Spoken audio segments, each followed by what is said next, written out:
Hey guys, this is Tom from Gate.io. Just want to give everybody welcome here while we wait for more people to join. But today is a special day. We are celebrating Gate.io Labs 1 year anniversary. For some context, Gate.io Labs is the venture arm of Gate.io, which has so far seen some major accomplishments in its lone year of existence, including investments in Animoca brands, CoinList, as well as some strong partnerships with some major crypto industry players such as FTX, A16Z, Block Venture, and Alameda. So today, in order to celebrate Gate.io Lab's 1 year anniversary and to reflect on the blockchain industry's past, present, and future, we have invited various guests that are here with us today. The theme of today's panel is the crypto industry in 2021 and the next 10 years. So while we wait for some more people to join, we'll have everybody in the meantime reflecting on that. So please give us another minute and we will be right with everybody. Hey, Haju, can you request to speak as a speaker? Hello, everyone. So, as today's guests, we have first from Gate.io, our very own Mariella. Mariella, how are you? There might be some issues with the audio there, but then as far as our other guests, we have today DAO Maker, Akron, High Street Avatar, TronDAO, CoinList, and Curve Sweeper. So just give us a moment just to make sure that everybody and each one of our guests are available already. Hey, Haju, can you see the invites of become a speaker?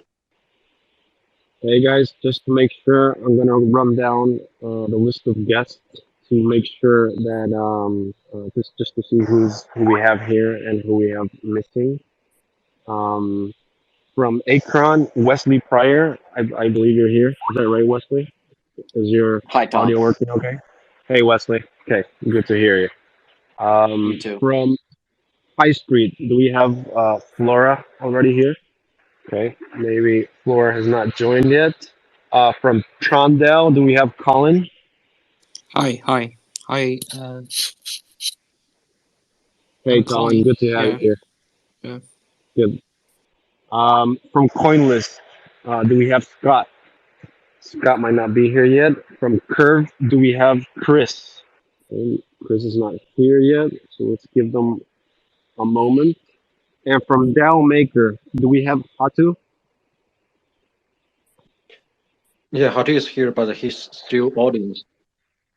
And Okay, so we'll just have Hatu join and be one of our speakers. So just please give him a moment. All right, so I believe we should just get started at this point to not have our audience waiting. So first, I want to go around our guests that are already here.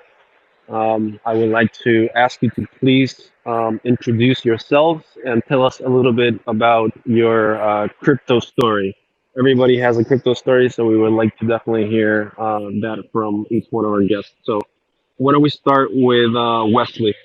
Wesley, could you please introduce yourself and tell us a little bit about your crypto story? Sure, I'd love to. Thanks for having me, Tom. So I'm Wesley Pryor, CEO of Asheron Trading. We are a Singapore-based market maker. We currently provide liquidity for 115 projects with 30 billion in market cap under management, deployed across 40 centralized and decentralized exchanges. We listed our first asset on Gate in December of 2020, and today we have 35 projects listed on the platform. So Okay. just a little about myself and my crypto journey. I got started in crypto as a hobby miner in 2013. That was while I was still attending university, and I got interested in trading crypto in 2016 when India demonetized the 500 and 1,000 rupee notes. That catalyzed a 30% arbitrage in the price of Bitcoin between US and Indian exchanges. So I foolishly put all my Bitcoin on Indian exchanges and capitalized on the opportunity. Really found an interesting experience that got me, got me all in on crypto. Successful opportunity that paid off, and I'm sure got you hooked into the industry. That's exactly Um, right. cool. Next, how about Hatu from DAO Maker? Could you please introduce yourself?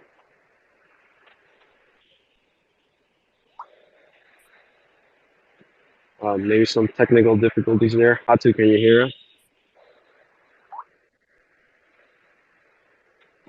Okay. Well, in the meantime, let's move on to um, Colin from TronDAO. Why don't you introduce yourself and tell us a little bit about your crypto story? Thanks for Gate.io invite me. I'm calling from Changdao. It's actually by accident I entered into this industry. Like I'm extremely poor in college, and I still can't afford my student debt, and I gave it a try and just try trading crypto and pay off my debt, and that's all. And just entering this industry. Yeah, that's all. Thank you. All right, very cool. And then Mariela, if you can hear us, Mariela is my colleague at business development here at Gate. Um, she was having some technical difficulties before, but Mariela, is your microphone working okay now? Let me try. Can you guys hear me now? Yes, we can hear you just fine. So let's have a little Yeah. introduction and hear your crypto story today. Hey guys, yeah, very nice being here. My name is Mariela Tenches. I'm actually Gate.io Labs investment manager. So I got into crypto, trying to pay for credits for online games, and I actually bought my first Bitcoin about 9 years ago. But then I started getting involved in startups, organizations, and foundations, and I fell in love with the idea of a decentralized and just this global connection with everyone. So that's where I fell in love with actual crypto and started working on it about 5 years ago. Ever since, I've been super happy. I started with Gate about a little over a year, and I'm so happy to be at Gate. And to be able to grow, because with Gate we're definitely supporting a lot of projects and growing the ecosystem, and I'm very excited to be here and be able to grow our blockchain ecosystem. Thanks for having me here. Sure, great. So now let's jump into the topic of today's panel, which is reflecting a little bit on crypto's past, particularly in 2021, and looking forward. So, just thinking about the current status of the blockchain industry. As we all know, the crypto industry went through a huge growth in 2021. So, for each one of our guests that we have here available, see if we can get your general opinion on the current status of the industry. Some ideas to talk about in here would be what do you think drastically changed in 2021 versus 2020? What do you think was the most unexpected change that we had in 2021? And also, feel free to talk about whether you think these changes have been for good, or they could have some potentially negative consequences. So I'll leave it up to you to tell us your reflections on the current state and the changes compared to 2020. So let's start with Colin. Oh, it's me. Okay. We see the booming of L1s in the last year. In the first half of last year, like we see BSA and Avalanche and Polygons, and they are rising. And in the next half year, we see Solana, and Seraphil. Yeah, that's pretty. They are meet the demand they are meeting the unmet demand of the Ethereum. They are solving the Ethereum scaling issues. And then the biggest unexpected achievement or difference I noticed is that the booming of the NFT industry. Like um, just a few demographics of the NFT industry. Like there are totally different people that doing this fashionable stuff. There are different people with the crypto people. Like this is pretty unexpected, and you start to notice that the crypto Twitter is far lagging behind the trend in NFT. Yeah, so Got it. think that's Yes, the NFT, everything related to the NFTs has definitely taken a turn towards the more activity lately. yeah, yeah, yeah. We've seen some impressive stats, especially in January with Bitcoin prices seeing some pressure and NFT activity still continuing on to have one of its best months ever. So definitely completely agree with you on that, Colin. Yeah, Um, it's true. yeah. Anything else you want to mention, Colin? That's all. That's all. Great. Thank you for your input. Why don't we go with Wesley? Why don't you tell us some of your reflections in 2020 versus 2021, and maybe some unexpected things that happened last year that you didn't foresee beforehand? Yeah, definitely. I don't know if I would even look at 2020 versus 2021. If I'm just thinking about, last market cycle to this market cycle, it feels like the use cases that you're seeing for crypto projects, actually have substance this cycle. And, the underlying technology has reached a point where people can actually build real projects and coordinate via on-chain incentives and governance. If I look at, what kind of surprised me in 2020, I would say that, COVID was kind of the black swan, and that propelled a shift in demand for virtual experiences, ownership, and collaboration. Now you see, that trend is converging with new technology that's, getting adopted very quickly. So I think that that's why the crypto industry as a whole will continue to be a sandbox for innovation, and the macro trends are bolstering this growth.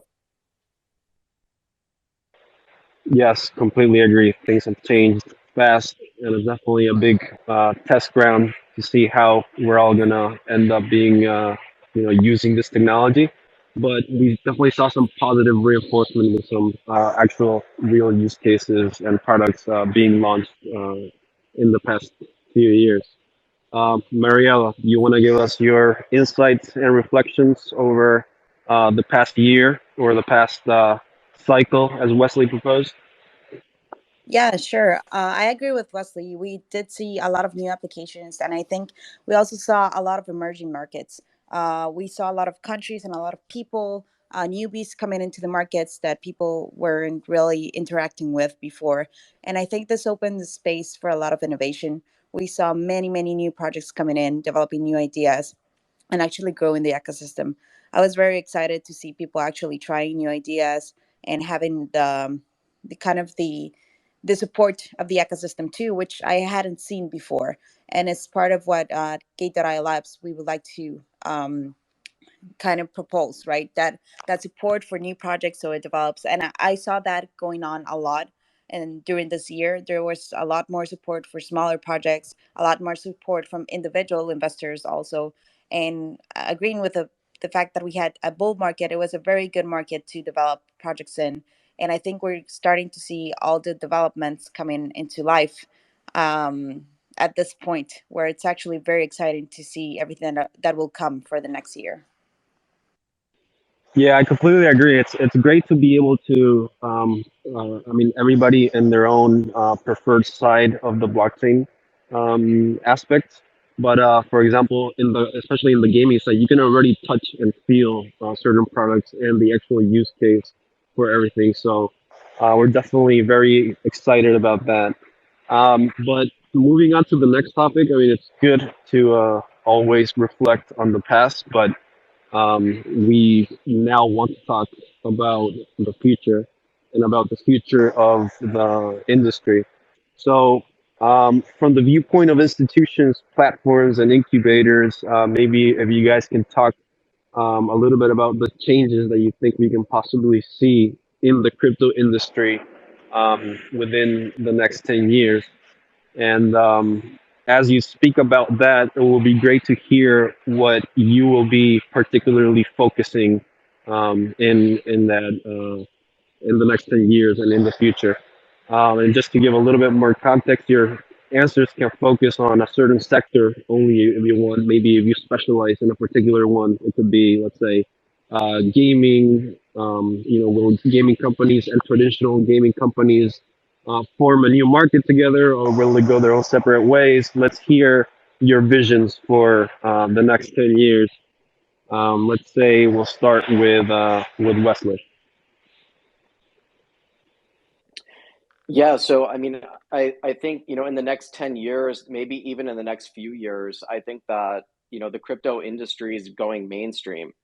So, I think, crypto would become a part of everyday life. So, payments, savings, investment, remittances, corporate balance sheet holdings, DAOs, gaming guilds, etc. This stuff won't be fairy tales anymore. It'll just kind of be accepted as the norm. And, when you think about even like a traditional investment portfolio, I think crypto, will have a place in it. So I think that's kind of where we're headed, kind of as an industry. And I think that shift or convergence is kind of already happening right now, and it'll be here before you know it. For us in particular, we're a market maker. So, we're laser focused on innovation. We're always paying attention to where liquidity is moving, where product innovation is taking place, and what trends are emerging. But to that end, I think I think you're going to see security improving a lot, giving a lot more confidence to things like cross-chain bridges, which are really susceptible to vulnerabilities. I think the integrity of centralized and decentralized exchanges will improve. And I think as a result, margins will compress. So I think you're going to be looking at a market that will be a lot more efficient and competitive as time goes on. And, I think that's a really positive thing for the industry.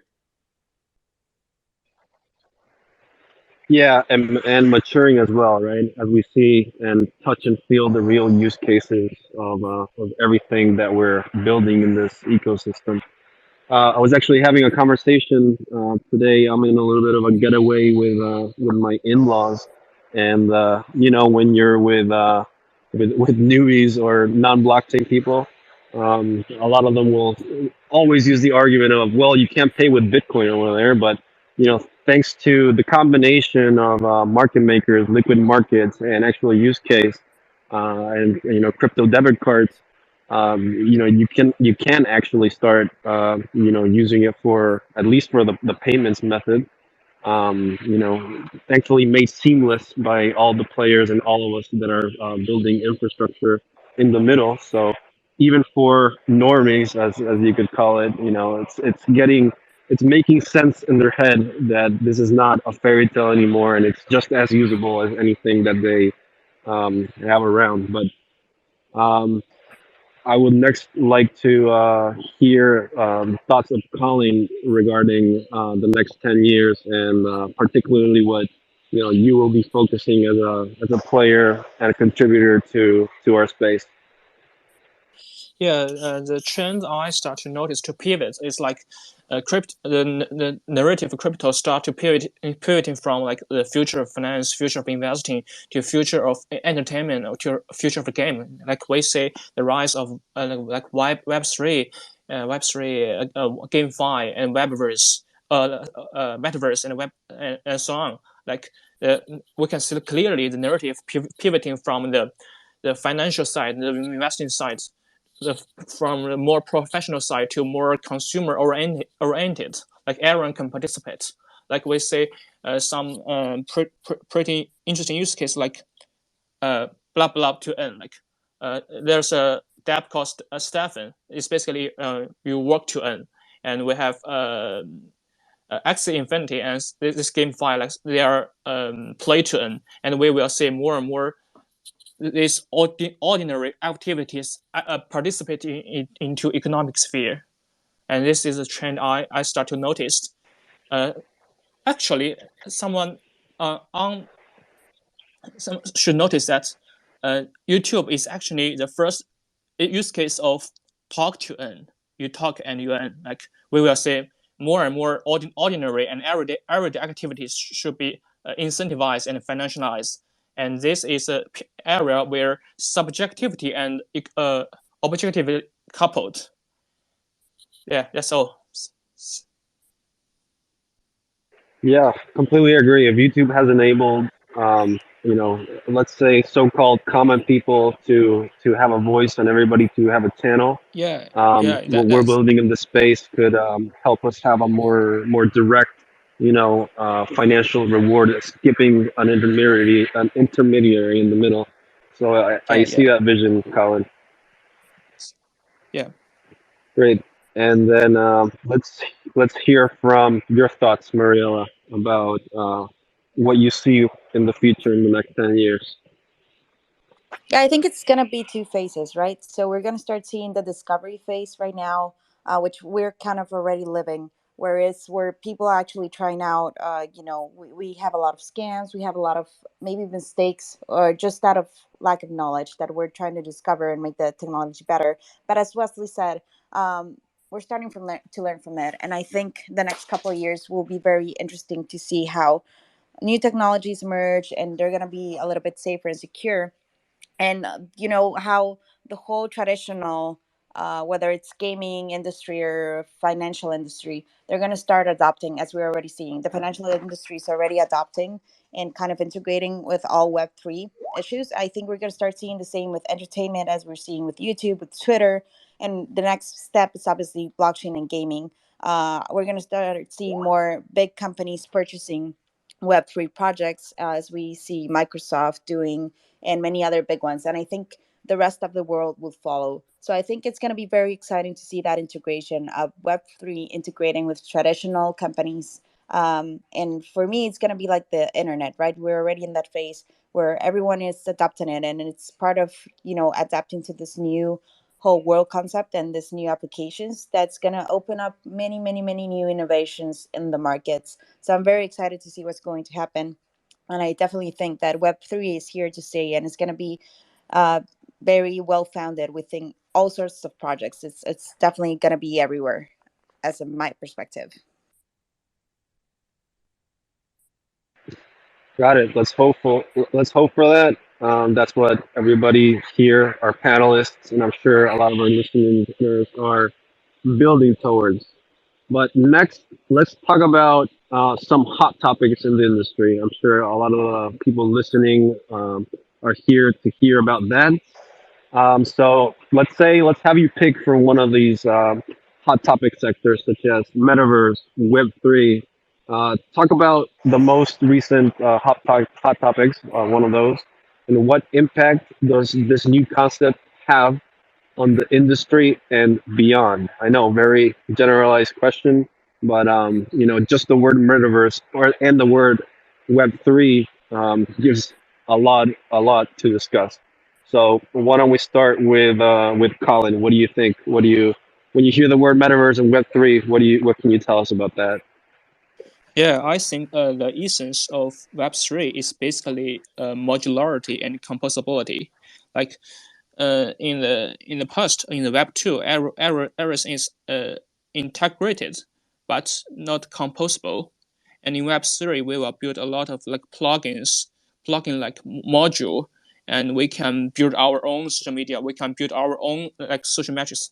In current Web2 paradigm, we have like retweets, a like, or something like that.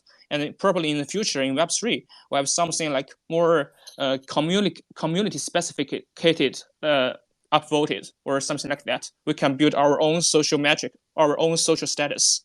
I used to read an essay wrote by like a Silicon Valley analyst. They call the social media. Media is used to create more social status. Like we can create infinite social positions, and we can create infinite subcultures, and everyone can have their own voice in their future. I think that's what Web3 can give us. And in terms of metaverse is more like a teenager sex. I still haven't figured out what's the operational definition of it. But I would define metaverse as like the fully unchained game. As the current limitation and bottleneck of fully unchained game is probably the big computation cost of game, and and current blockchain tech can afford it. So someone start to use advanced cryptography to compress those data into blockchain. And we see the attempt from this era, like the game Dark Forest. Dark Forest is the first attempt to make the blockchain game fully on chain and still enjoyable and playable, and everyone like it. And that's a big achievement in our industry. You may start to pose the question like why fully on chain is important. I mean, if you want to be inoperable, if you want to be composable, you must have to be fully on chain. And if we have multiple games are fully on chain, and we can like bridge this game together, we can intertwine and mix this game and to create a new game. It's like an infinite machine. This is my perspective. This is my views. Thanks. Yeah, that's definitely a good perspective, and I like what you said at the beginning regarding the metaverse not necessarily having a clear definition right now. Obviously, I had inspirations in the Snow Crash book from 1992, where essentially there was just one metaverse, but right now there's a lot of competitors trying to build it, and it's exciting because we'll see what this ends up looking like for a world like ours, right? In the Snow Crash world, it was one metaverse. There seems to be like two universes, just the metaverse and then the real world. But with us, you could even define like some online video games that exist already as a metaverse. Yeah. So, definitely exciting how that's gonna be intertwined. All the different things that are being built, and definitely be exciting if somebody owns a certain NFT from one particular game or use case in blockchain and being able to use it in another one. So Yeah, definitely like what you said there. Yeah. Especially regarding the moving target. The fully on-chain game. Yeah, fully on-chain game. Yeah. Yep. And Thanks. then Wesley, would you like to share your thoughts? What comes to mind when you hear metaverse and Web3 or some other of the hot topics around? Yeah, I mean, with metaverse, when I hear that, I just think that, all experiences are moving digital. So, COVID was, I think, the catalyst that really accelerated that trend, but it was always there. So, I think you'll see things like concerts, dating, workplace interaction, all these type of things are really going to move towards metaverse interactions. If you think about, this trend in terms of the timeline, I mean, look at things like Bitcoin and Ethereum, right? Companies didn't really start putting, Bitcoin on their balance sheet until recently, and it has been out for several years, right? But when it comes to metaverse, some of the largest companies in the world are already dipping into the sector. So I think it just kind of goes to show how fast this trend is going, from fantasy to reality. And, part of the reason for that, I think, is just because the use case is so tangible. Even for ourselves, we're a fully remote company. So we have, offices in Singapore, Europe, and the US.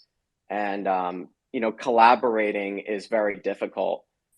So, when we look at, metaverse experience and, interacting with our coworkers and colleagues in that type of experience, it's something that we can, really relate to as a more effective way to collaborate and have a more, have an experience that's remote, but more, more akin to a brick and mortar, office type of environment.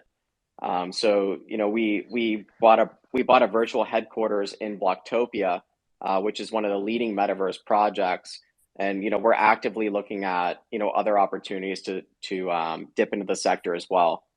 So that's kind of what I think of when I think of metaverse, and I think it's something that's happening very quickly, and I think it's something that the world is ready for.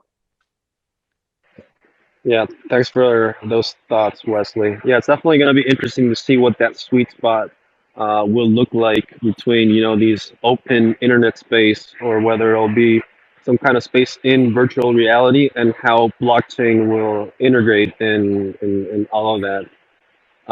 But in the meantime, we actually, Hatu from DAO Maker has now overcome some of the technical difficulties that we were having before. So, Hatu, if you can now speak, it would be great if you could introduce yourself and tell us a little bit about your blockchain story. And then later on, we'll move on to hear about your thoughts regarding the future of blockchain. So, all yours, Hatu. Thank you, Tom. I just had one of my boomer moments trying to figure out how to participate in this, but finally got through that. I actually got into crypto straight out of college. Given that I'm only 26, set up DAO Maker kind of early on. I was part of a consulting firm. It's called Block 72, and they were scaling up quite a bit in Asia. But as they were expanded and had to kind of go semi-bankrupt, I ended up meeting my partner, Chris, who was running something more boutique, similar to what Block 72 was. Ended up joining it. And we kicked off primarily on as a tech stack service in 2018, because there were a lot of well-funded startups. And they were basically trying to run before they could walk. They lacked a lot of infrastructure. So our name, DAO Maker, came out of us providing a base layer solution for a lot of the layer ones to build their early DAOs. So names like Avalanche, Elrond, Harmony, and some really large layer ones actually built their first DAO infrastructure using our technology. But the scope of that product wasn't that massive, so we started, expanding into this. Since then, we've come quite a way. We, been the platform for their early stage financing of a lot of large layer ones, which includes one of our clients, Elrond. Some strong metaverse players like OMI, about 3 of the top 100 assets included, in fact. But we've also expanded a lot of the departments and ended up also moving into, managing marketing for these companies, even doing market making. In fact, we manage about 50 markets on Gate today. I would say in terms of scope, the industry's, having far too many startups, and our main goal remains providing them the services to scale up as fast as they can. As for the metaverse concept that you're mentioning, I think that a lot of the metaverse focus at the moment is going towards bringing a lot of experiences that make primarily sense in the physical space, because in the end, how we experience this world is through 5 different senses, and far too many experiences do involve the factor of, scent, touch, and things like that. Not necessarily purely the sight factor. Things like concerts that, Decentraland and others are trying to propose do not make a lot of sense in my view. Ironically, one of the most easiest and lowest hanging fruits, social trading, which most of the social trading startups in crypto have not done so well. But the concept of trading in that environment makes a lot of sense. And it's already deeply digital. It doesn't involve any senses besides sight. And building that environment where people can actually interact with fellow traders in a metaverse makes a lot of sense. A lot of settlement today is done directly on exchanges. This is sort of that entertainment layer that can be built on it. It can make the industry a bit more exciting for people.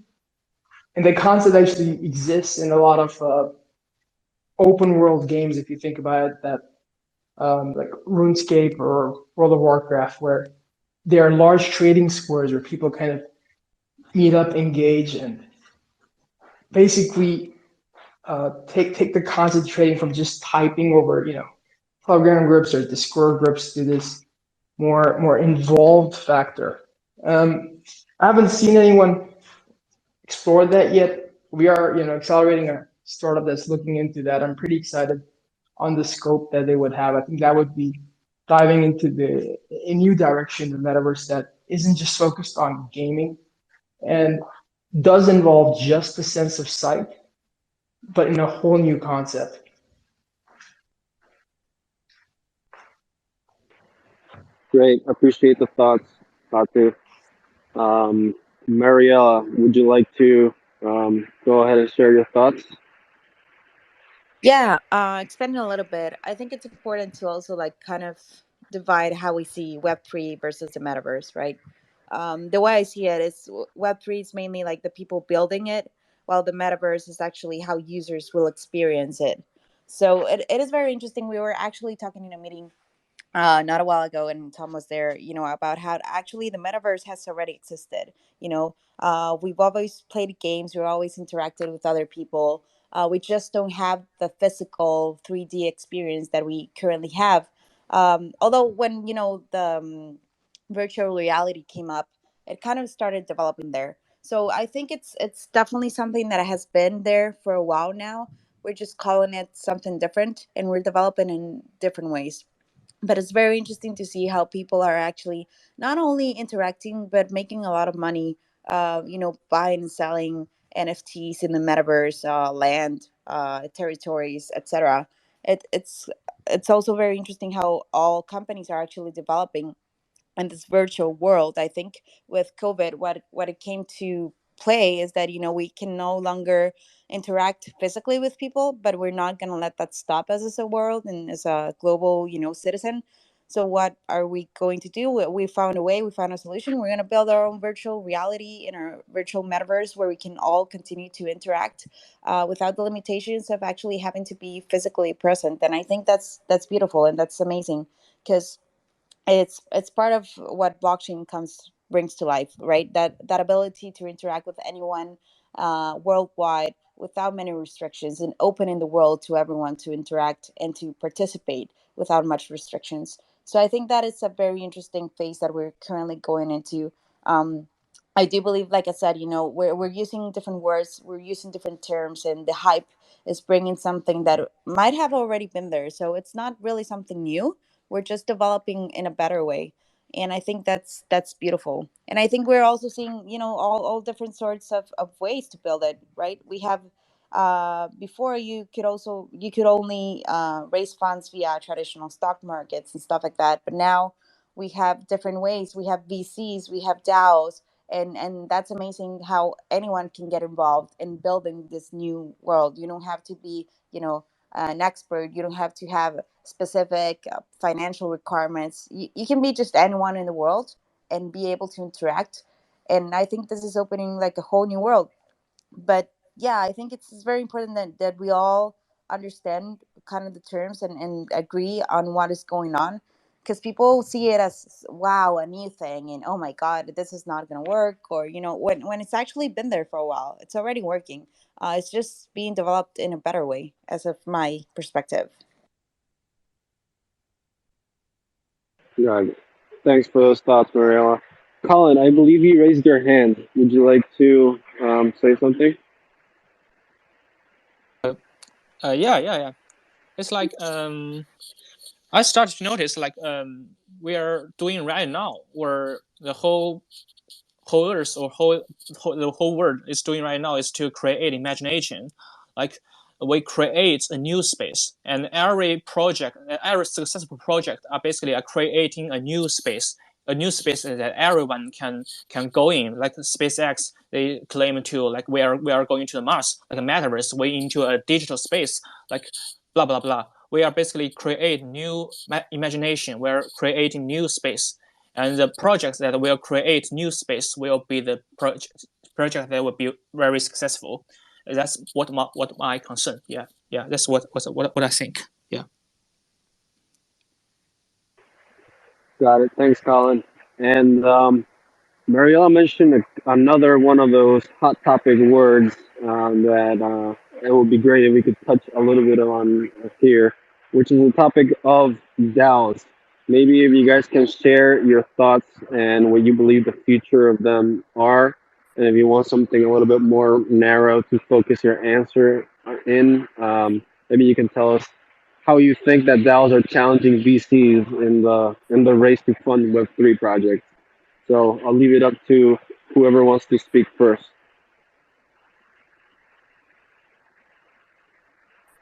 Or we can just start with Hatu. Why don't you give us your thoughts on DAOs? Sure, I guess the name kind of implies I should be first on this.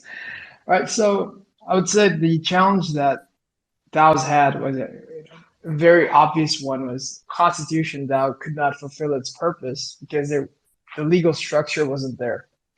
But so in a lot of ways, it's way too early. Yeah, even when we handle funding rounds, we do wonder if it's generally a true DAO, who's going to issue the SAFs and do the KYC, legal mandates. So for a lot of DAOs to effectively succeed as investment vehicles, in the format that let's compete against VCs and be early to projects. I think the legal framework is not there yet. So, for example, in our case, we operate out of the European Union. There's very strict AML requirements for anything that's issued, and the structure doesn't state anything on how to deal with it DAO.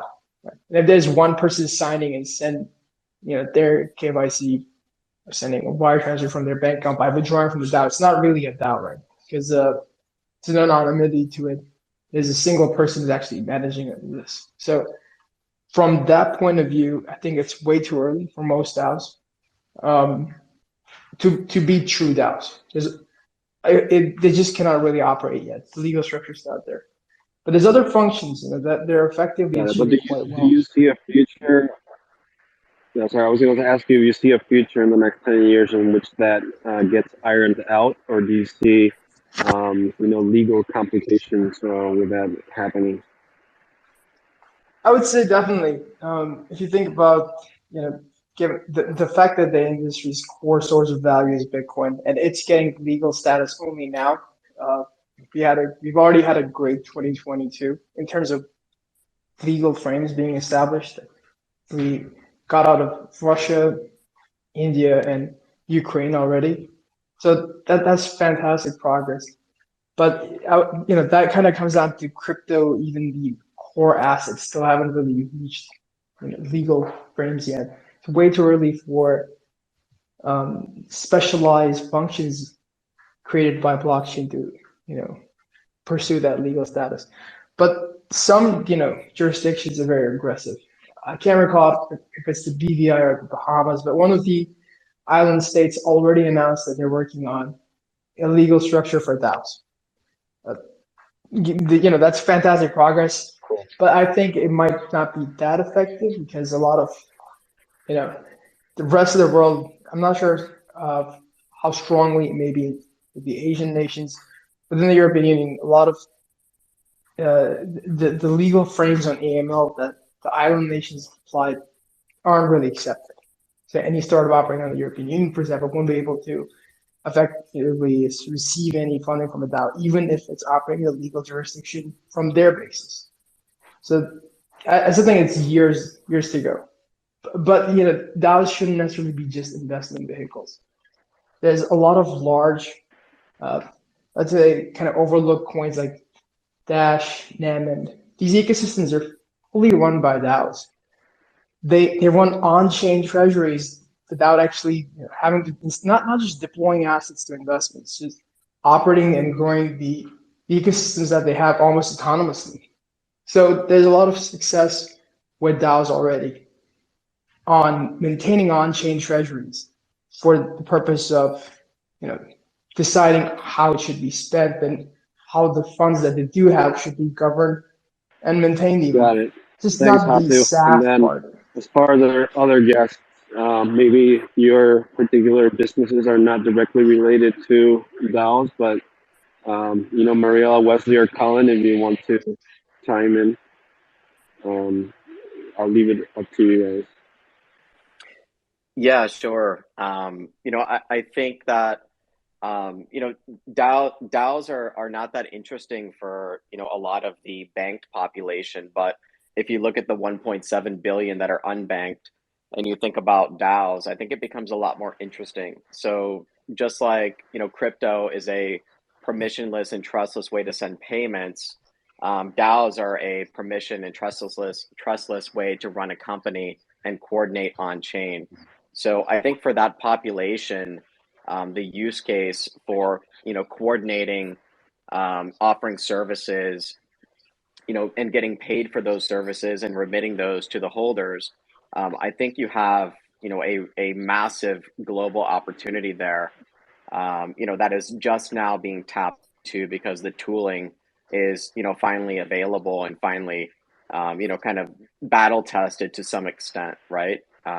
You've got several DAOs that, you know, have, you know, kind of dove into the waters and have emerged with something to show for it.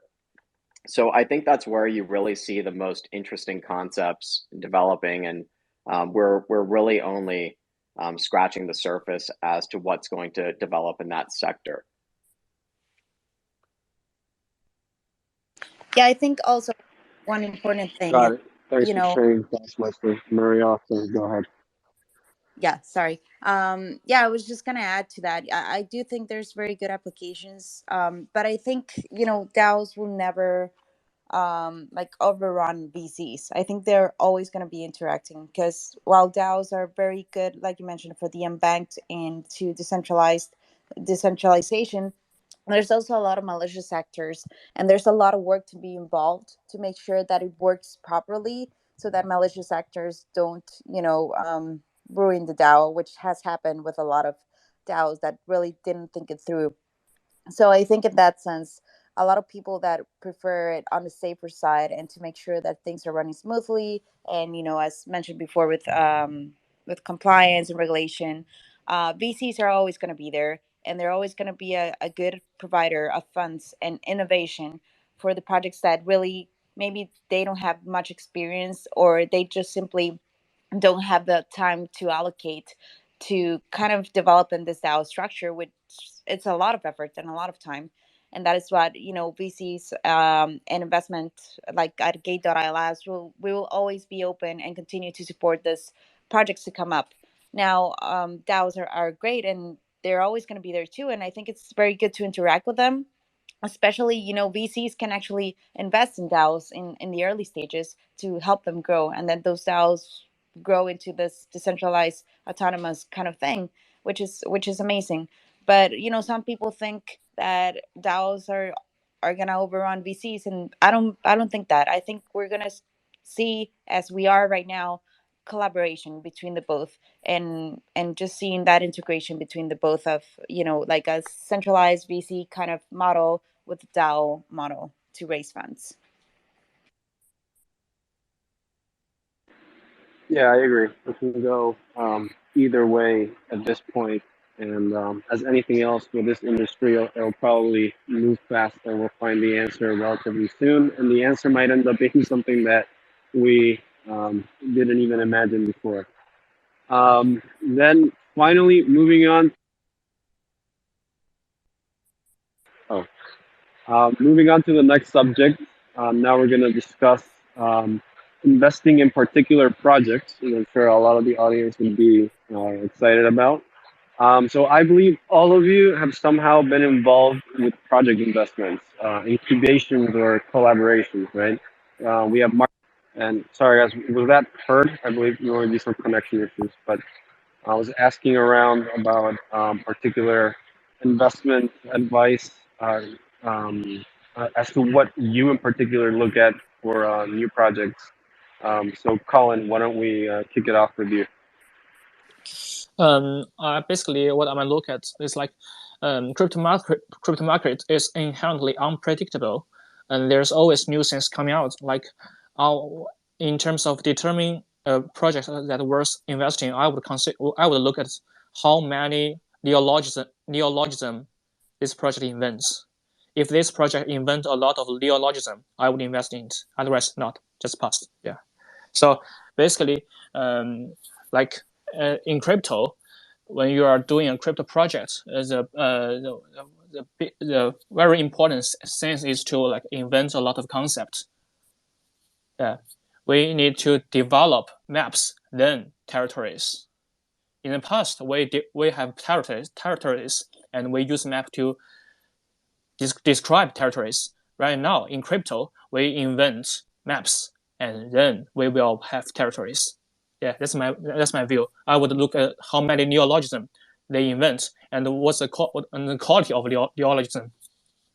That's all. Thank you. That's my view. Got it.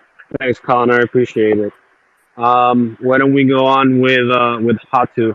What kind of things do you look at in new projects when considering investing in them? It would depend what time scope I'm considering for that investment. So some of the best investments turn out to be those that do not really finance anything innovative, but they just align with whatever is the flavor of the season.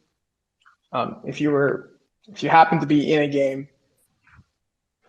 in the last 6 months or so, you likely end up doing quite well just because it was a popular flavor. And if you were, unlucky enough to be in some DeFi project, no matter how innovative it was, you probably were not going to capture any liquidity for that asset or any the necessary ecosystem, not do so well. But those are typically the 1 year horizon investments. Always have to be on the flavor of the season. But in terms of long-term focus, I've really tried to see what kind of monetization function products can actually generate.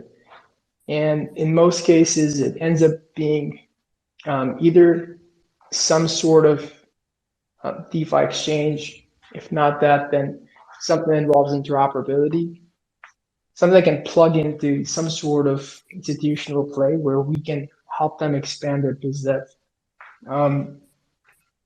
Worst case comes to be as long as their monetization kicks in, it ends up doing well.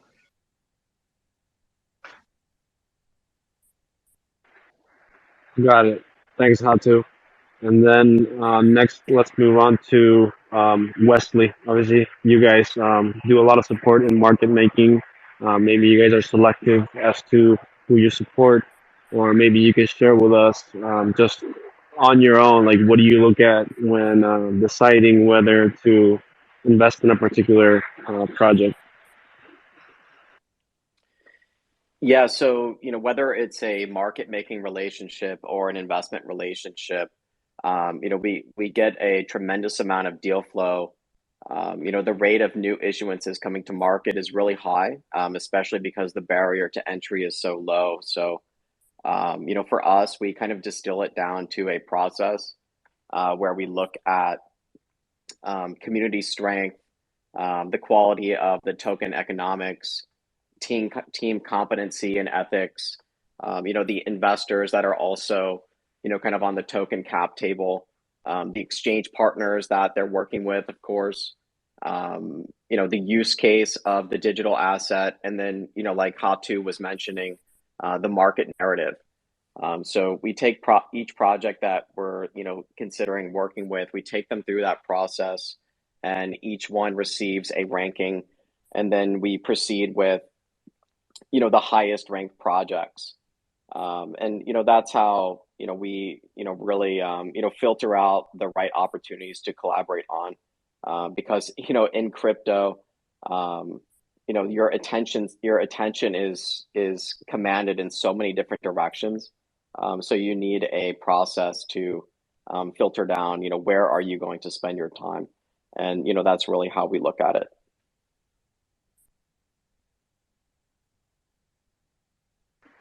Cool. Thanks a lot. Appreciate it, Wesley. And actually, we would like to, we have another guest who's going to be on our next panel that we would like to have join now on this one. We have Protocol joining us. Can you guys from Protocol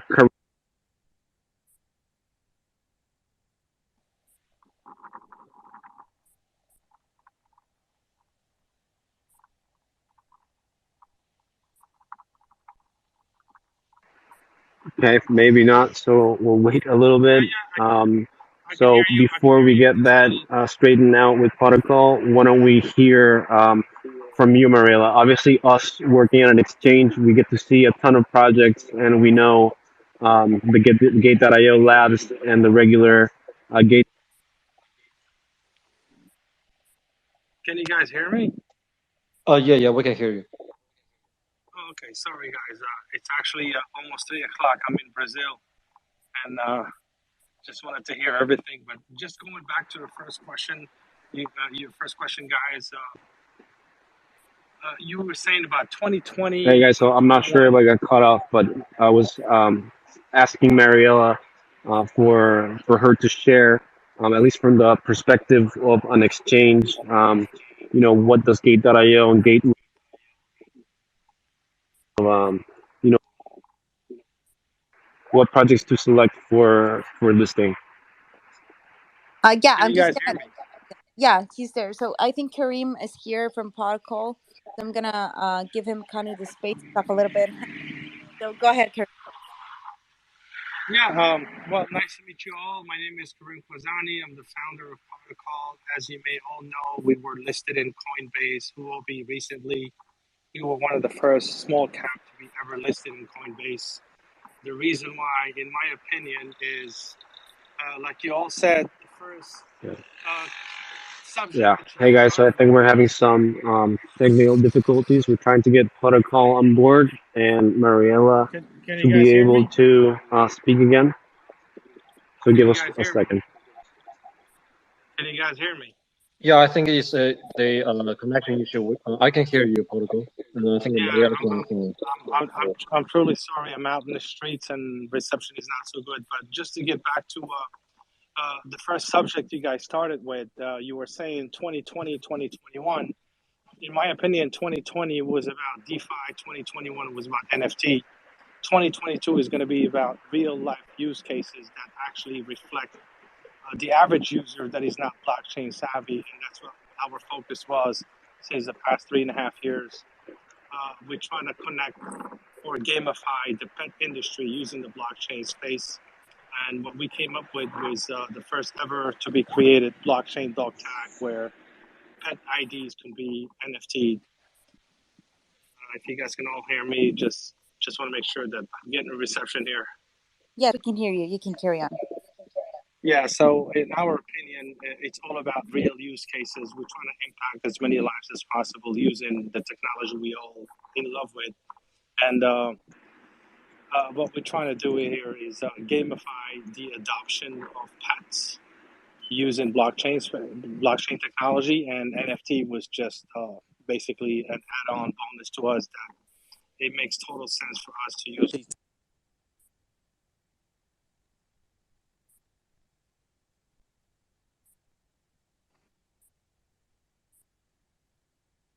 Okay, I think you muted yourself, Kareem. I'm not sure if you're still talking. Yeah, I was talking to myself. Sorry, guys.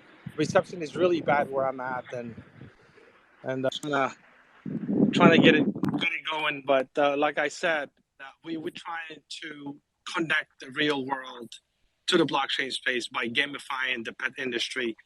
The first use case we're doing is virtual adoption, where people can actually virtually adopt pets using our blockchain dog tags. These dog tags will be donated to the shelters, and every time there's a pet that is onboarded, that pet will turn into an NFT, and a virtual parent will adopt that NFT.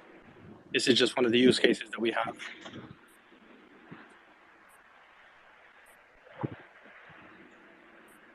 Can you guys hear me? Yes. That's pretty interesting. And like I said, we were listed recently in Coinbase and Huobi, and our main focus is actually mass adoption. It's been our focus since day one, and I think we're succeeding in that space. I know a lot of guys in our industry are focusing on a lot of layer one, layer two. Our focus is mass adoption, pretty much.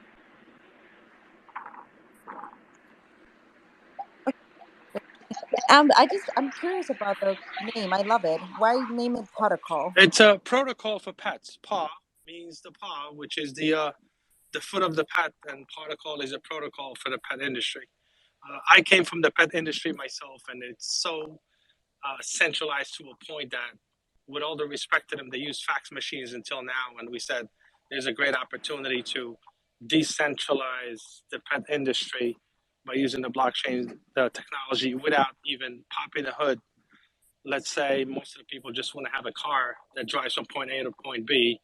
And our main goal is to not talk too much blockchain, but build everything underneath the block, build everything with the blockchain, but the average user can benefit of the decentralization part and the transparency part. Especially in the pet industry, there's no trust, and we believe we're solving for trust.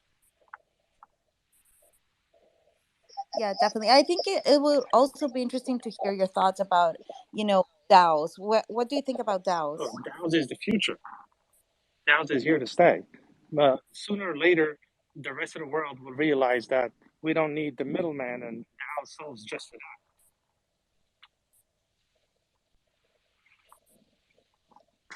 Yeah, I agree. And do you think they'll compete with VCs, or they'll interact together? They will interact for sure.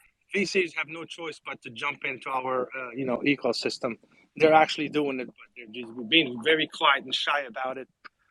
I deal with a lot of them, and they're actually doing it. They just don't know how to come out. Like I said, come out of the blockchain closet. They just don't know how to say it straight out. But they're all in. They're all in. The majority of people I know from that space, they're all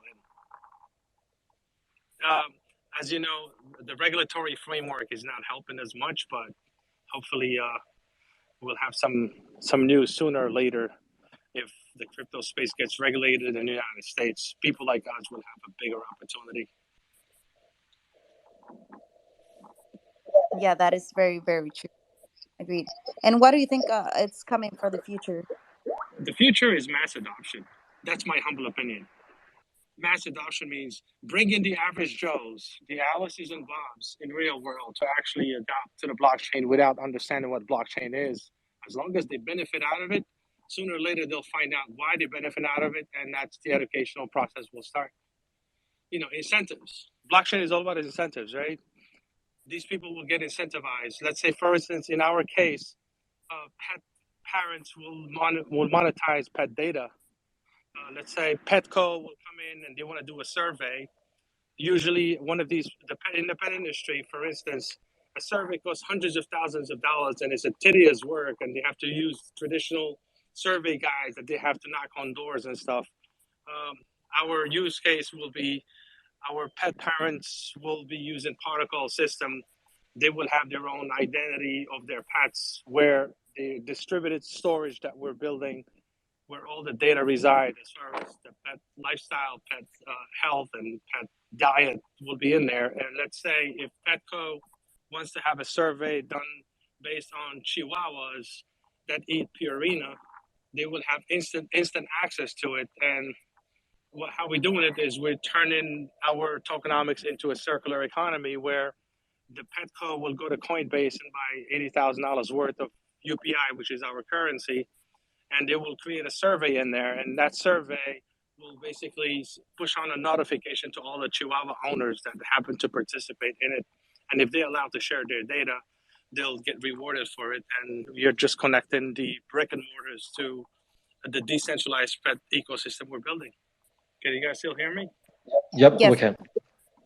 So to make a story short, like I said, we're into mass adoption, and we've created the first physical product that the actual average Joe can interact with, which is the blockchain dog tag. And not to mention that our blockchain dog tag is made out of rice and corn. It's fully biodegradable. So we're trying to be as green as possible. That is actually very interesting, and I think you're the perfect example of how to integrate Web3 with traditional businesses, which we were discussing before. I'll just give an example. Snoop Dogg has a dog. He's already in the metaverse. He would love to have an avatar of his dog to participate with him in the metaverse. So if you own a pet, or let's say, God forbid, memorializing pet is one of the biggest industries in the US.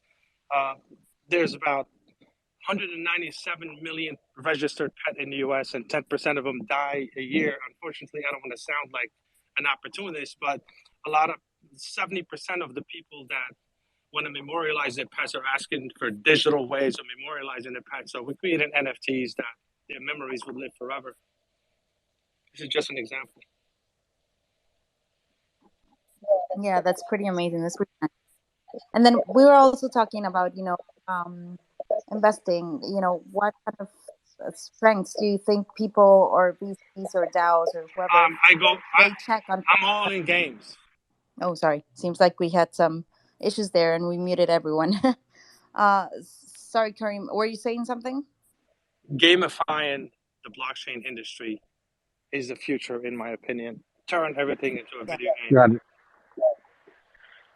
Got it. Hey, thanks for sharing all that. I had some technical difficulties and I had to drop. But now I'm back, and we also wanted to touch upon the topic of investing in cryptocurrencies. Maybe you could tell us a little bit about what you look at when you choose to decide to invest in a particular token or anything like that. Not investment advice, just like what you in particular look at for your own sake. In my opinion, anybody that is going green in our industry, I'm all in. Got it. And then how do you distinguish between projects that are, claiming to be going green? We see a lot of projects where are fully green, we're fully green. And then how do you decide, okay, out of all the ones that are going green, I like this one versus the other one? The transition of proof of work to proof of stake, and of course, provide the security that Ethereum has. So I'm bullish on Ethereum. If Ethereum goes 2.0, that'll solve pretty much the Web3 problem. But I'm still not, against Solana or anything else. I'm for all of them. As long as one of them will provide a solution of enough security and a proof of stake, I think we should get moving to a whole new world. Yeah, agreed. That plus, if it's relatively easy to shift from one, for a project to shift from one blockchain to another, that will be a huge catalyst as well. Absolutely. Bridging the entire ecosystem and providing security for all these bridges is key to all of us. Right. And then now, let's see if we can hear the Gate.io Labs and Gate.io general perspective on, at a general and high level. Mariel, maybe you can walk us through some of the basics of what Gate.io and Gate.io Labs looks at when selecting projects to have on our platform. Yes, definitely. So yeah, we're gonna look at various things, but obviously we want innovation. I think that's one of the main things that we want to bring in. We want to make sure that the projects that are coming in, they're bringing new ideas, they're developing new projects, and so that's going to be one of the first things that we're going to be looking at. Then we're going to be looking at also the team. Is the team capable enough to do what they're saying they're going to do? Where do they come from? Do they have experience? Kind of see if their engagement also with the project, because we also see a lot of people starting projects and then leaving them half done. So we definitely are going to see the engagement of the team with the project and the experience of the team to be able to develop what they're saying they're going to develop. We're also going to see, how far along are they invested in? Have they already created some specific alliances? Have they already started their marketing? Have they already created a community? Have they already started thinking, okay, because and unfortunately in our world today, product is not only what you need. You can have the greatest product, but if you're not building community, if you're not building a place where the product is going to be needed, then the product is worthless. No matter how good technically the product is, if you don't create a need in the market for the product, then it's not going to work. And so we're going to also start seeing things like that. And then obviously we also kind of cooperate with other big VCs to make sure that we're all supporting very good projects and that we don't, invest in rug pulls or any projects that will definitely scam people. So we're going to do a very thorough research on the people behind the project, on the project itself. But basically, we're going to look at that. What are the chances of success of this project? And we're going to be focusing on the team, the idea, and also the plan that they have coming up. and how they have structured all their plan, including their finances, so that the project is successful. So it's pretty much like any other VC, I think, and many other investment firms. You know, at the end of the day, you want to invest in projects where people are invested in, and they're developing it in a way that's going to be successful. Because obviously, nobody wants to invest in a project that is not going to work out. So this is like our main general idea. We obviously have more specific requirements, but as a general idea, this is what we're looking for. I could not agree more. It's all about facts. Gotcha. It's all about real life use cases. I could not agree more. Just so you know that Yes, our blockchain dog tags just will to be add, being able to, yeah, I was just gonna add, just being able to verify a lot of the claims because as we will learned in 2017, there were a lot of white paper and a promise and a hope. So obviously, the more we can verify about the information given by a project, the more it helps us make a certain selection. And just one more thing to add to Mariela, we also look at the project's tokenomics. It's very important to us. Just like there's an old saying in the stocks world that a good company doesn't necessarily make a good stock. I believe it's also the case here in our industry that a good project doesn't necessarily make a good token. So it's important for us to focus on the tokenomics.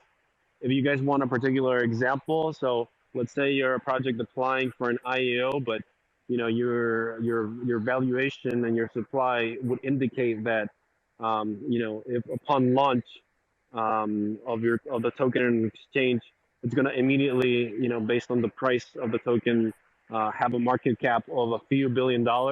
We're gonna think about think twice about listing a project like that. I mean, especially if they don't have a product launched yet or anything that more certain that we can evaluate the project on.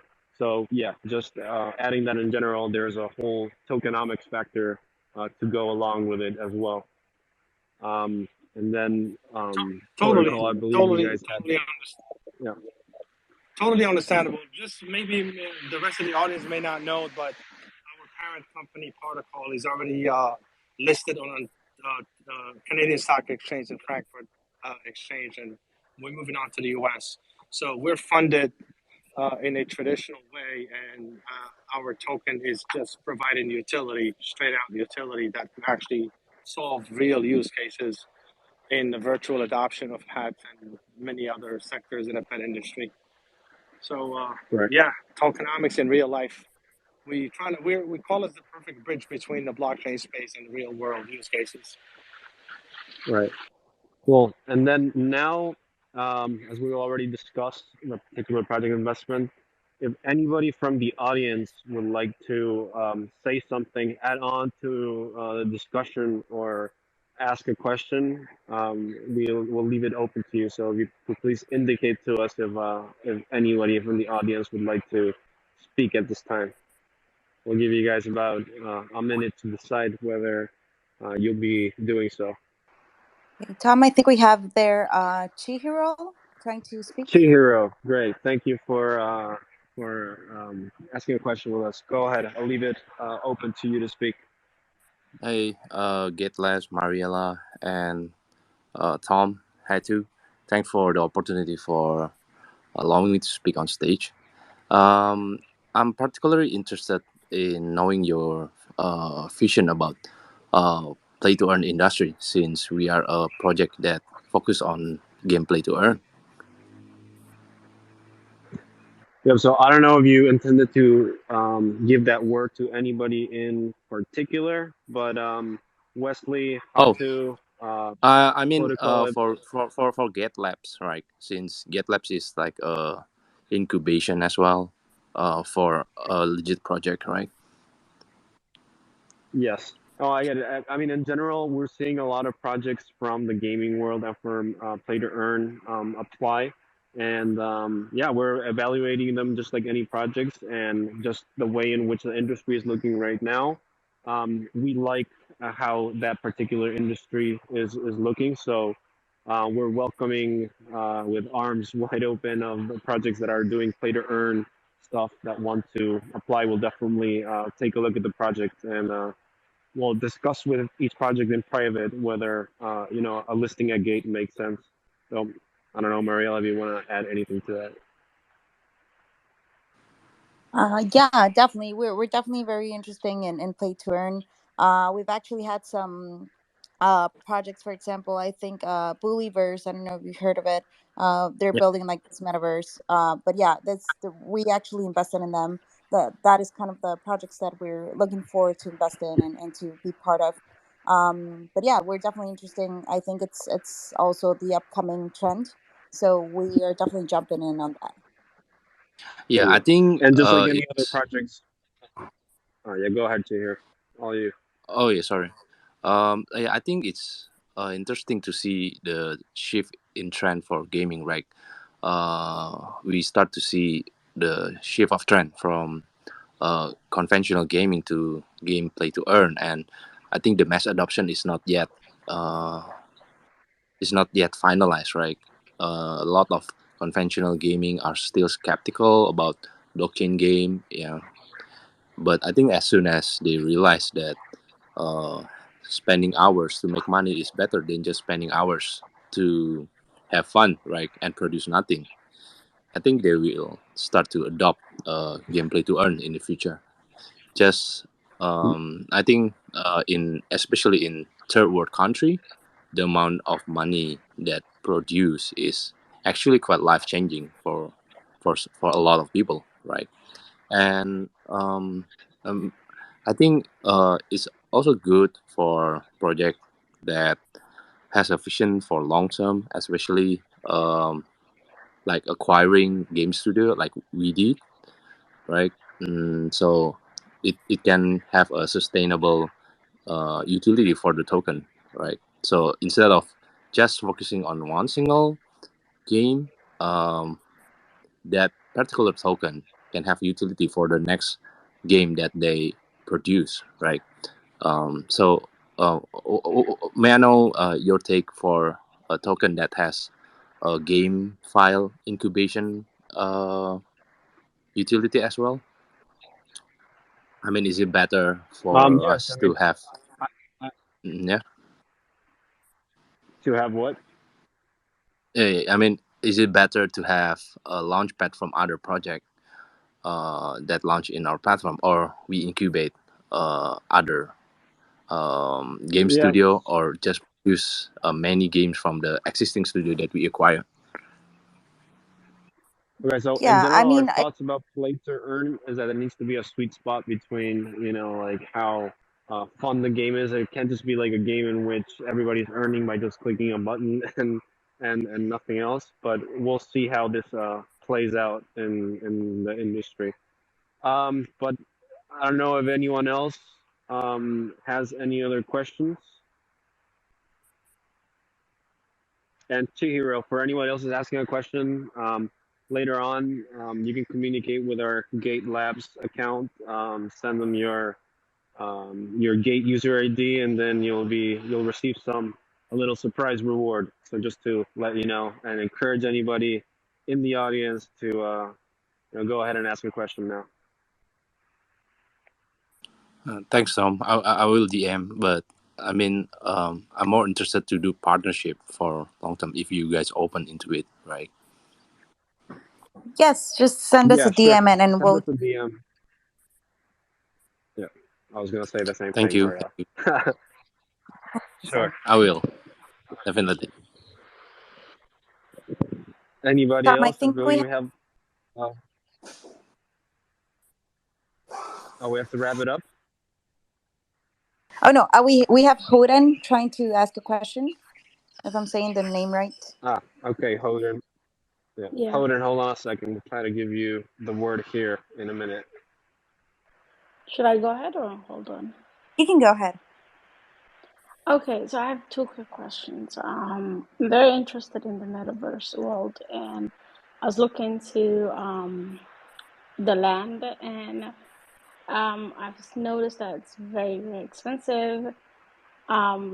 Is there new places that people that don't have millions, they can invest in buying a land, unlike the Sandbox or other places that are super expensive. And then my second question is, in terms of cryptocurrency, I know some of them are, and you buy it and you make it. Some of them are not successful. What are the top, maybe 3 good ones to buy right now and stay patient? Maybe does one of our speakers, Hatu or Wesley, want to answer this, or would you like us to take over? I mean, yeah, in terms of, opportunities of owning land in the metaverse, certainly some land ownership is going to be, relatively expensive if you're looking at, Decentraland or Sandbox or other platforms that have been gaining a lot of market share. But in general, I think we're, in really, really early days for metaverse development. So I think, if you're canvassing the space for opportunities and you're active, in communities that are gaining traction and emerging, I think you'll find opportunities that are priced, more favorable for entry that you can take advantage of. So, I think that I think some of the best opportunities in metaverse are yet to come. I'll just add into this that you mentioned you're asking for what will be good land opportunities to go for. It's just a rule of thumb. If you're not too familiar or deeply acquainted with the sector, your best bet is always to go for whatever that sector's industry leader is, because you can have a very hard time picking out which newcomers are going to be the winners in the long run. So if you're looking at land, you're completely unacquainted with it, your best bet will definitely never be going for something new, and instead just opting for something that's much more established, like Sandbox or Decentraland, because the new entrants are only going to do well if these market leaders tend to do well as well. And if they end up doing that anyways, any bet you made on a new entrant is going to get wiped out anyways. Yeah, I think I'd like to second Hatu on the market leader, but also add another level of detail, which would be, consider, trying these metaverse and these games out, the ones that have virtual real estate, and maybe one that you in particularly like actually find fun and interesting, and stick to that one. So maybe the formula might be the market leader plus one or a few in particular that you scouted and that you liked a lot. So I don't know if we're going to give the word to anyone else, but we actually are around the time in which we have to wrap it up.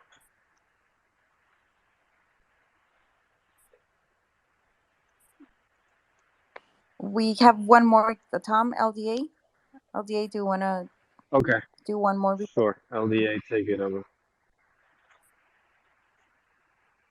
Oh, actually, yeah, he's not a speaker anymore. Let me see if we can make him.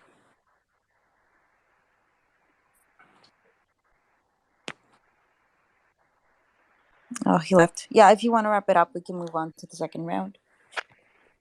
Yeah, sure, guys. So this has been part 1 of our panel in which we're celebrating the 1-year anniversary of Gate Labs. A lot of good stuff has come out of this past year. We made a lot of investments at Gate Labs that we're proud of. And before we jump on to the next phase, I'd like to thank our guests that joined us today, Hatu, Wesley. Thank you very much for being here. And hold on, there was one more guest. Yeah, and Colin, who seems like had to drop off, but thanks a lot to you 3. We really appreciate your inputs, and hopefully, we can have a panel again in the future, and it'll be a pleasure to have you guys again. So with that said, that concludes this first segment of the 1-year anniversary celebration, and the next one will be starting soon, hosted by my colleague and guest in this panel, Mariela. So see you later, guys, and thanks for listening. Thanks for having me. Yep. Thank you for having me too. Have a great day. Yep, our pleasure. All right, guys. Thank you, Tom. Yeah, we're gonna wait for a couple minutes, guys. Have a quick break while we get the other guests for the next round. We're gonna be talking about Web3. From a builder's perspective, how to build something new on blockchain. So it's gonna be a very interesting talk. But we're just waiting for a couple more guests. So please, let's just give it a couple of minutes while they log in to carry on with our round number 2. For Solis and Dreamworks attendee, please request to speak so we can include you as a speaker. The project party is coming.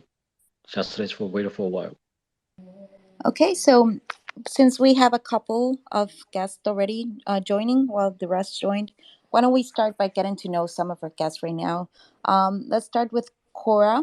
So Cora, welcome to our roundtable. Guys, Cora is the Polygon head for China. Could you maybe introduce yourself and talk about a little bit on your business and Web3, how it's interacted? Hi, hello. Yeah, I'm Cora. Thanks for the invitation of Gate Labs. Can you guys hear me? Yes, we can hear you. Okay, cool. So it's like I've been in this industry since 2017, and I've been in Polygons start from last year, in September. So it's for Web3, Polygon's goal is to become the AWS of Web3. We want to provide solutions to the developers and crypto users. As we all know, Polygon is one major layer 2 chain attempting to take the pressure of Ethereum's heavy a network. It's Polygon now hosts more than 7,000 applications and has processed over 1.3 billion transactions between 1 million unique wallets. So Polygon has become a very important platform for those who are trying to build and scale low cost applications and help them to actually get adoption. Probably 70% to 80% of the new startups in crypto are using Polygon today. Yeah, that's my that's my answer for first questions. Yeah. Okay, thank you very much, Cora. Yeah, I think you guys are doing a lot. We're definitely, I think most of our audience and definitely us, we know what Polygon is and how great you guys are doing. So congratulations on that. And then we also have Sophia Yan. She's the co-founder and CGO of Numbers Protocol. Sophia, could you introduce yourself and a little bit of your project? Hi, of course. Can everybody hear me? Yes, we can. Okay, great. Hi, everyone. I'm Sophia. I'm on behalf of Numbers Protocol. So I would like to first thank GitLab's invitation and happy anniversary. Numbers is a Web3 photo network challenging the NFT world by creating an open and verifiable source for NFTs and photography. So I think the biggest problem in the NFT and Web3 world today is there is no reliable way to authenticate NFTs and digital media, which leads to a lot of frauds and scams. So Numbers provides tools to help users create native Web3 photos and provides a search engine of NFT assets. So by doing so, we make digital assets traceable and verifiable so that we will be able to provide a solution for this big problem and make Web3 a better place. Yeah, so that's a brief intro of myself and also the Numbers Protocol. Okay, thank you very much. Also, very interesting project. I've been following it for a while now, and I think it's very innovative. Definitely, congratulations on that too. And then we also have DFL Erwin. He's the team lead of DeFi Land. Welcome. Could you tell us a little bit more about DeFi Land and yourself? Hey, yeah, sure. So my name is Erwin. And first of all, thanks for inviting me here. And just to give a little background check on myself, I'm coming from the tech startup industry. Have been involved in crypto for 5 years already, and just doing basically just different stuff since the beginning. Just always love to explore all the experiences that crypto can offer. And since DeFi and NFTs, basically DeFi, Summer got really heavily involved in DeFi, and because of that, I have spent countless of hours explaining DeFi to my friends and family members, and it's so hard for them to understand how it works. They think it's a scam, and the NFTs are also kind of hard for them to understand. For the retail, I mean, like why does Monkey PNGs have such a high valuation, or like why the yield forms have such a big APYs while in the banks we have like 1% APY. So we decided to build the platform where it would be like the best onboarding tool for the retail, as well as we wanted to gather all the DeFi and crypto experience at the same place. So we decided to build the DeFi land, which is the gamified version of all the different crypto experiences where you can trade, swap, do a yield farming, interact with your NFTs, chat with your friends, and just do all different social activities as well at the same place with a really gamified manner. So it's some somewhat agriculture simulation game, which is currently running in the beta. You can play that out on Solana. So we're running on Solana as well, and we have integrated with all the different major protocols on Solana already.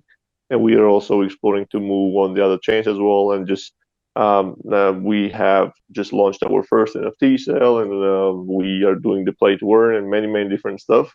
But just in a nutshell, DeFi Island is a hub where you can experience all the different crypto experiences at the same place with really noob-friendly environment. Very amazing. And I can definitely relate trying to explain DeFi to people and family. I think mostly when your family, they learn you're engaged in this new Web3, as you name it, it's hard for them to comprehend. But it's part of what we're doing, right? Trying to educate people and to bring them into the ecosystem. So really happy that you Indeed. guys are doing that too. Yeah. Welcome. Appreciate And it. yeah. And then we finally have Christian. He's the founder of Solis. Sorry, am I pronouncing it right? If not, please correct me. Yeah, I think that's right. We usually just go by Solis. Is my mic on? Yes, we can hear you. Okay. Go ahead. So, yeah. Yeah, so first of all, thanks for having me here. It's a pleasure, and also huge congratulations to the GitLabs team. You guys have been killing it. So yeah, a little background info about myself. So hey everyone, I'm Christian. I'm the founder and CEO of Solis. So what we're trying to build is a cross-platform VR metaverse where we will basically strive to offer users a immersive experiences by providing users a virtual environment where they can basically play, build, own, and socialize, monetize everything of their own experiences, virtual experiences, and then across multiple platforms. So it's not just limited to, let's say, on the VR hardware devices like Oculus or HTC, but also on like Windows or Mac, and then moving on to smartphones like iOS and Android. So everyone could be able to connect with each other like limitless, so to say. Yeah, that is pretty amazing. You're actually taking all of the advantage. And you guys are built on Solana, right? Yes, exactly. We're actually starting out building on Solana because of basically the scalability and also for the amount of transaction that they're able to handle. And also, obviously, when we're trying to create a metaverse where we would expect like millions of users over the course of a long run, it is pretty hard using like other popular chains at the moment. So we were more favoring towards Solana for now, but obviously we will make it more interoperable with other chains as well in the future. Okay, very interesting. Also, very comprehensive product you guys are building. Very exciting to see it develop. Yeah. Okay, so now we will move on to our topic. So, understanding Web3. We want you guys to explain in your words, what is Web3? What amazing elements has Web3 brought to the world? How is it likely to evolve? We could start with Cora. What do you think Web3 is?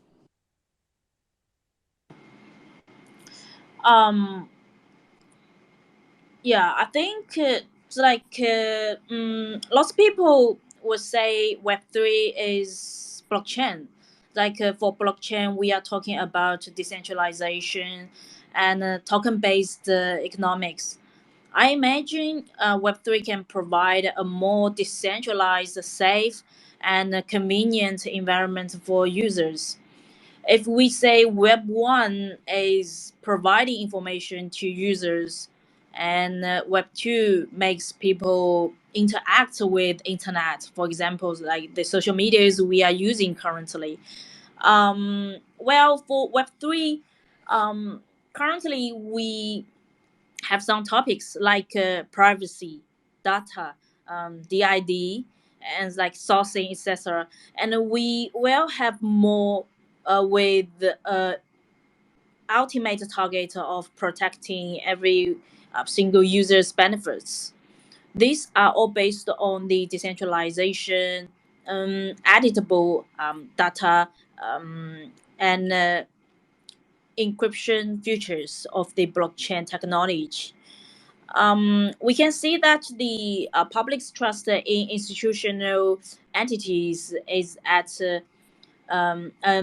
all-time low, including Web 2 firms.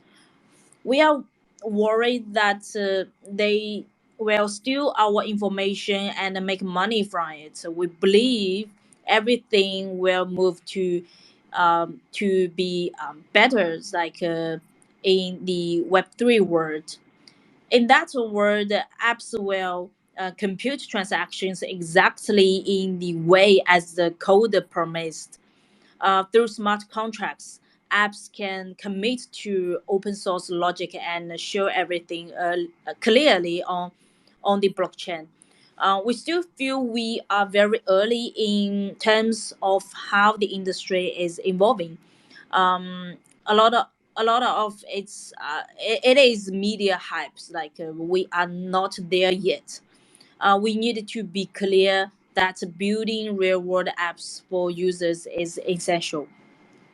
So, like, I believe that all these talks about which technology is better, which chain to use, TPS, etc., should not be concerned for our end users. So, Web 3 will evolve to a real world that's like everyone can easily use without worry about like crypto tools like wallet governance, etc. Like in Web 2, it's like when users browse the website and like watch TikToks, like they don't care about the technology behind them. It's like in 5 years, if we still like talking about public chain's advantage or which language to use, then we can say we will fail in this revolution. Yeah. Yeah, I completely agree. People, they enjoy the products, but they don't really realize what goes behind it. And that's why Yeah, we're that's here. true. Yeah, agreed. Thanks, Cora, for sharing. How about Sophia? What do you think Web 3 is? So I think the most amazing element of Web3 for me is that users are able to co-create and co-work and co-earn. So that's why it is so important to make sure the trust is built. And to echo what Cora said, I think the current iteration of the web is often characterized as a social web, and digital media files are locked in the centralized server once they are uploaded. So I think blockchain technology is reforming the internet. It's like creating a new value exchange and an entirely new economic and civil system. So based on peer-to-peer decentralized system with trust and integrity, and also I think the most important thing is the transparency. So that the organizations of the future will be created and owned by users in a meaningful way. So empowering the individuals and communities. So rather than just single entities like Google and Meta. Yeah, and you guys touch on a very good point, which is trust, right? And we definitely need to build on that trust, and I think that it should be a pillar of building, for sure. Yeah. Thanks. Yeah, thanks for sharing, Sophia. How about Christian? What do you think Web3 is? Yeah, so for us, I think, or for me personally, I think Web3 basically representing the future of internet, right? So when we talk about Web1, Web2, Web3, like it's basically a evolving section of the current state. So Web3 for us, I would say it would basically represent the future where users will operate in a decentralized way rather than relying on like large private businesses or centralized government bodies. Like I think what Cora said, like TikTok, they're collecting like massive data from everyone, but it also started a bit, I think, way before, right? It all started with we had like Twitter before and Facebook. And I think there was some cases before, like some controversies where Facebook were actually collecting and selling the data, which also caused them to pay a big fine. So I think for Web3, the direction that we're heading to is definitely putting more emphasis on owning the actual data, or actually becoming the piece of data and participating and becoming a part of the internet, becoming a part of the Web3. And I think that alone is pretty much a huge leap into the industry as well. Yeah, agreed. Yeah, it's not really something very new, right? It's just something developing a little bit better. Agree with that. Exactly. Yeah. Okay, and how about Erwin? What's your take on this? Yeah, actually, I have like the really different take from all the people actually like around me as well. So I really, as you might gonna get, I really love the Web3, and I'm betting it really huge on the Web3. And I believe that the way that we interact with the products, the way that we use the services not right now will be changed with NFTs, with the DeFi, with all the different activities that can be done in the Web3 that cannot be done in Web2. But I actually think that the Web3 applications will not be fully decentralized.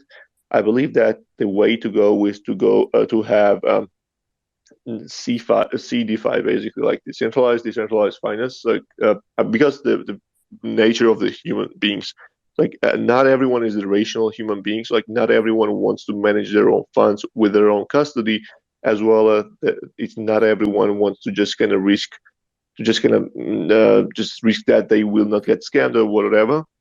So I believe in the future we're going to see more like some new centralized entities in DeFi or in decentralized world in Web3, which is going to be helping new users to come and get on board, not full decentralized way. I believe some people just might get mad for that, but I believe that the centralization at some point is needed because like the human beings are kind of striving, basically just going into the decentralization all the time. So I believe there will be some small form of decentralization in the future in the Web3, which is going to be leading into really great world of decentralization with a really distributed powers and really great fairness, I guess. So kind of weird take, but we have that opinion in DeFi. Yeah, it's true. There's always going to be malicious actors, and when you get a lot of people involved, it's hard to coordinate good efforts. So definitely a very good take on it. I agree. There's some things to definitely polish there in the sense that fully decentralization, although it's in a way an illusion, it's a reality that we can actually make, right?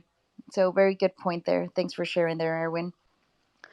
So let's move on to the next one. So now with Web3, it's a highly controversial topic. People from VCs and crypto startups hold a positive attitude towards it, kind of like us, right? But founders of traditional tech giants, for example, like Elon Musk, they're very critical about it. When it first was proposed, it originally had this anti-traditional giant monopoly notion, but so here's the question: what is your comment on all the controversies and all the disputes?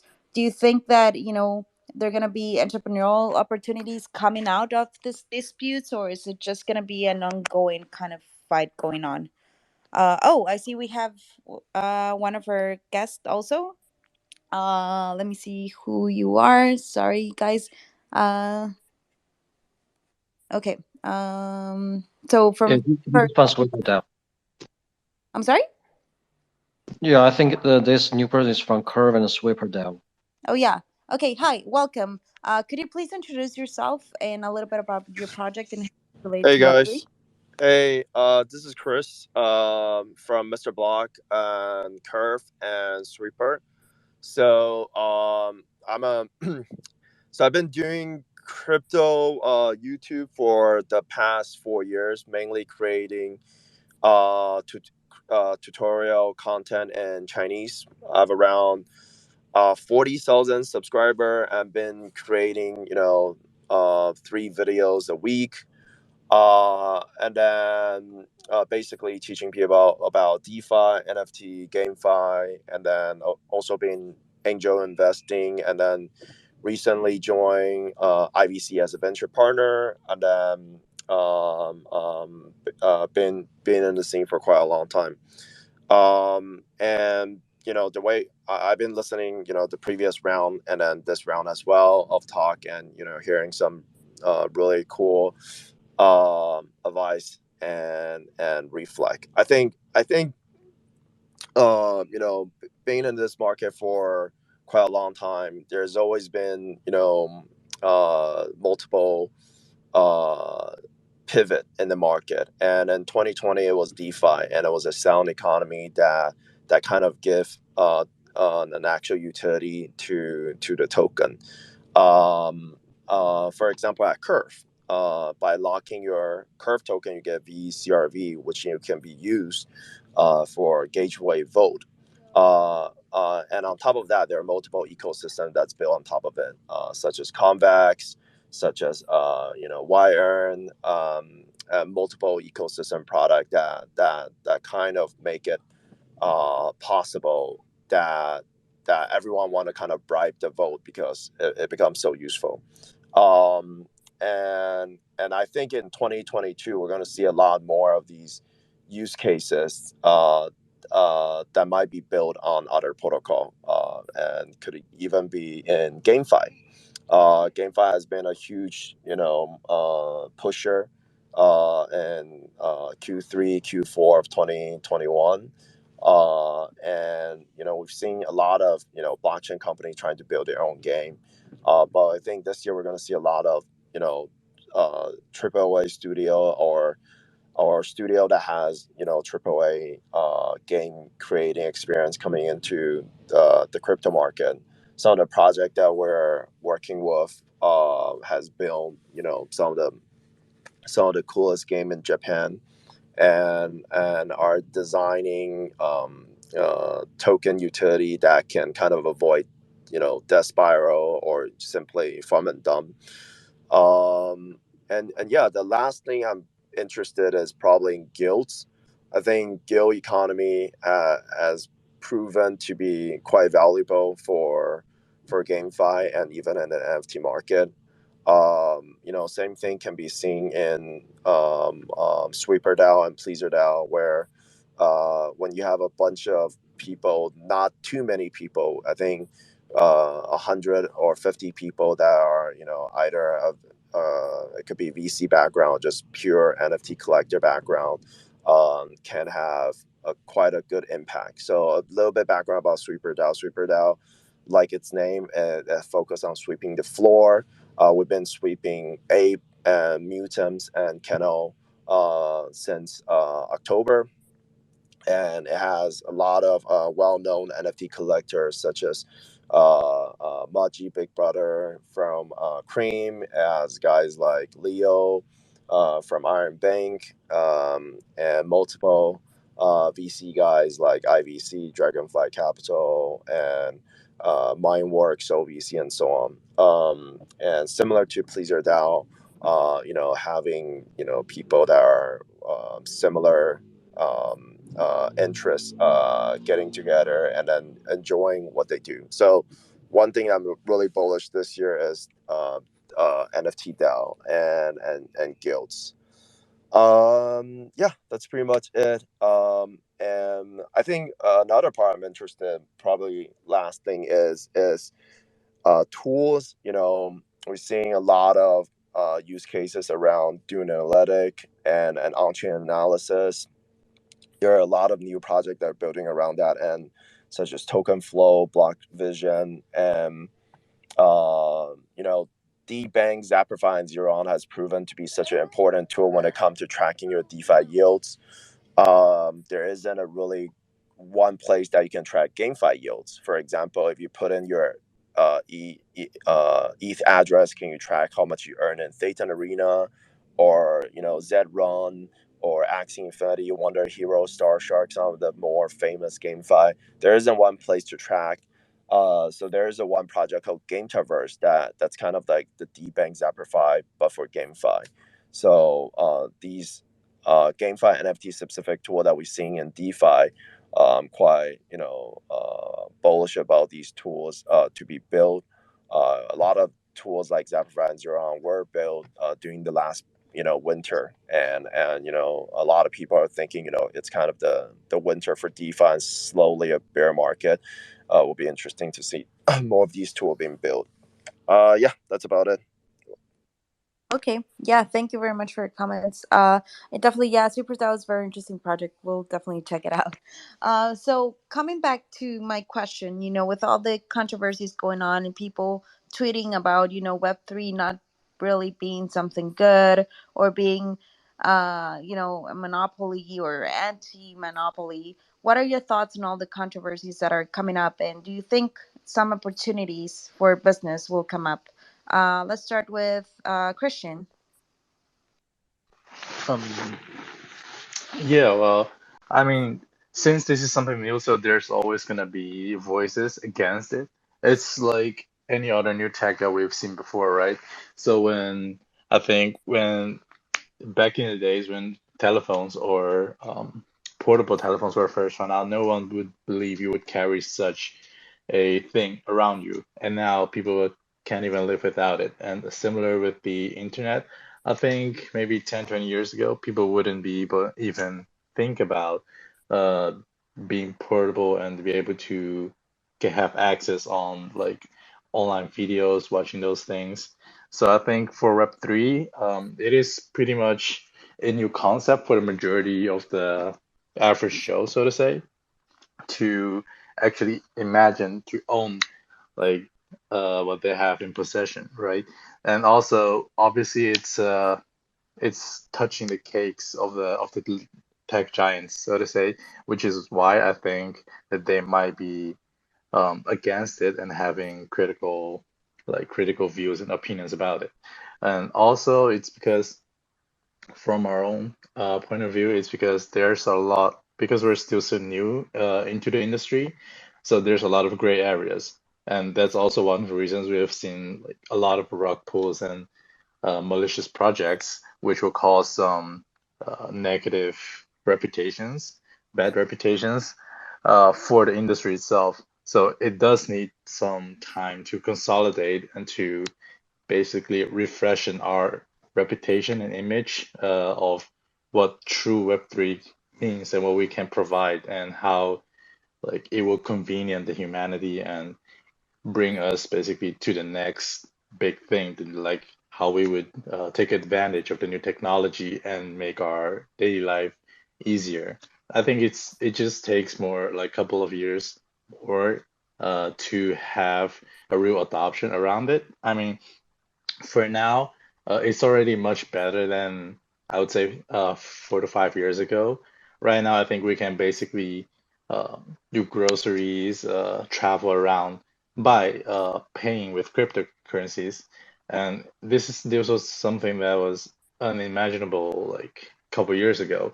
Back then, people would say like, "Oh yeah, it's useless. It's a Ponzi scheme. You're just hoping that someone would buy it off you for like a higher price, right? You're just speculating and coping. But right now, it's actually there's a lot of new use cases, new projects that have tokens with real utility. So I think we just need some more time to consolidate before we can actually bring it over to the average Joe to have a more mass adoption, so to say. Yeah, definitely agree. And we were just talking in the previous round, how about we're in that phase of discovery and polishing it to make sure, like you mentioned, no scams, and we actually have the technology where adoption is real. So yeah, definitely very good thoughts in there. Sophia, any thoughts on this? Yeah, I think for an issue to be widely discussed and recognized, there must be a factor behind it, a phenomenon or a problem that people that can no longer bear. So in my opinion, just echo what Evan's answer for the last question. I think the revolution of the internet has never been replaced. So there are some important elements that will be preserved in the process of progress, and like all human civilizations. So I think each revolution represents some problem that humanity is trying to solve. So like Web 1 solved the problem that information could not be spread, but it also produced the problem that information could not be communicated. So Web 2 was born, and Web 2 solved the problem of data communication, but at the same time, it creates the giant monopoly problem caused by the centralization. So I think Web 3 is the next evolution of the internet, and it brings a fundamental change in how digital media are viewed and how photo service operates. So in Web3, digital media are registered and have clear ownership records and stand alone in the content-based web. So this coupled with numbers protocol like we are doing is enable digital media to be traced and verified, allow digital media to be viewed as asset and have value. So yes, so if there's a controversy, then there must have problem behind it. And as long as there's a problem behind it, I think there will be an entrepreneurial opportunity. Yeah. Yeah, very good thoughts. There's always a need for solution. That's true. Very good thoughts. Thank you. Cora?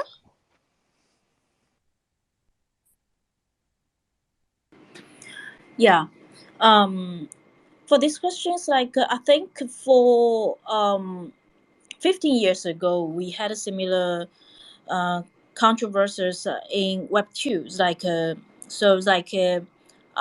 They probably had the question about what is Web 2, what can Web 2 bring to users, what is the technology we can use for Web 2. So, actually similar questions.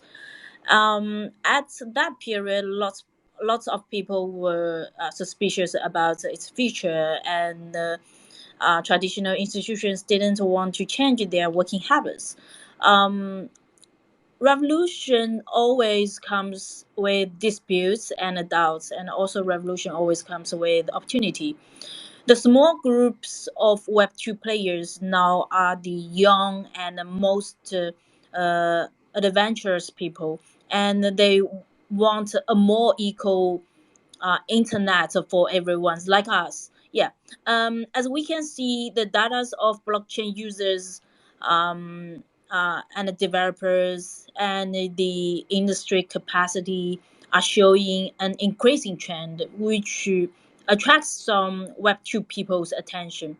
Some Web2 people are interested in blockchain technology, but some of them think the technology is not stable enough currently.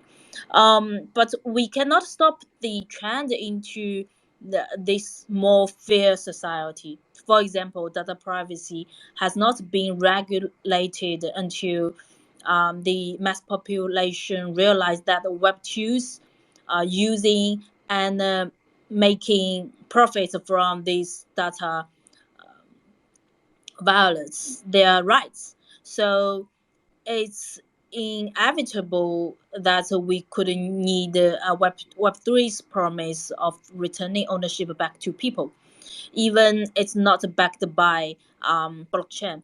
But obviously, blockchain is getting popularity, and I think we are in a good station now, a good situation now. Yeah. Yeah, definitely agree. And I like what you said, that we shouldn't be scared to develop. Things are going to be rocky at the beginning. But if we don't carry on, we'll never get to the good point. So, yeah, very, very good thoughts. Thank you. How about you, Erwin? What do you think about all that's going on? Yeah, indeed, there are a lot of thoughts around. There are like the people who are trying to fund because they just don't have never tried the project or the product itself, and there are some people who are just still just not believing what they see. The first thing I would say, like the most recent FTX ads that was done for Super Bowl, I believe, says it all. Like people will be criticizing all the new inventions, all the new stuff all the time because like they just feel comfy. It's kind of easier to criticize some stuff than to build, so it's kind of expected, and I believe nothing new in there. But also the thing is that several challenges and the things that we have seen is that like a lot of projects doing the rug pull, a lot of projects just publish issue the token and then just they dump that team dumps the token and so on. The problem with that is that there are a lot of crypto entrepreneurs are the first-time entrepreneurs actually, and it's kind of hard for them. And also, most of them are young, so it's kind of hard for them to when they have the really big amount of money actually, and they see the opportunity to kind of do a cash grab or just do different stuff. They just do that, and that's really bad. And I believe we have seen that kind of happening recently a lot. And I believe as the more time goes, it will become more and more mature industry, and we're gonna be seeing a lot of different things indeed building more than just kind of saying. For now, there is just too much of focus on the tokens, on the fundraise, and so on, while there is not that much focus on the building. So I believe once we see that the people are building and just trying not to show off before they have MVP or they have like the real working product and they don't have users. And because like right now we see like 150, like 200 million FTV valuations with no working products or no users at all. And I believe that's somewhat wrong. And I believe once we get kind of, as I said, the industry becomes more mature and we see that become major over the years. And I believe in several years it will be like way more like the Web 2 back in like 2000s, something like that. And we're gonna be just seeing the mass adoption once we have the infrastructure ready. So I'm really bullish on that. But yeah, I think that we have some way to go indeed. Yeah, agreed. Still a lot to build. How about you, Mr. Block? What do you think?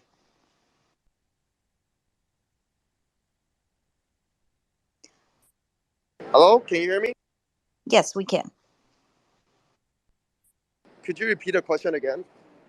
Yeah, just thinking about all the controversy that's going on about people not really believing in Web3 and Elon Musk saying that it's not, something very usable. What are your thoughts on that, on all the controversies going on Web3? Yeah, you know what? I kind of agree, because at the end of the day, we don't really know what Web3 looks like.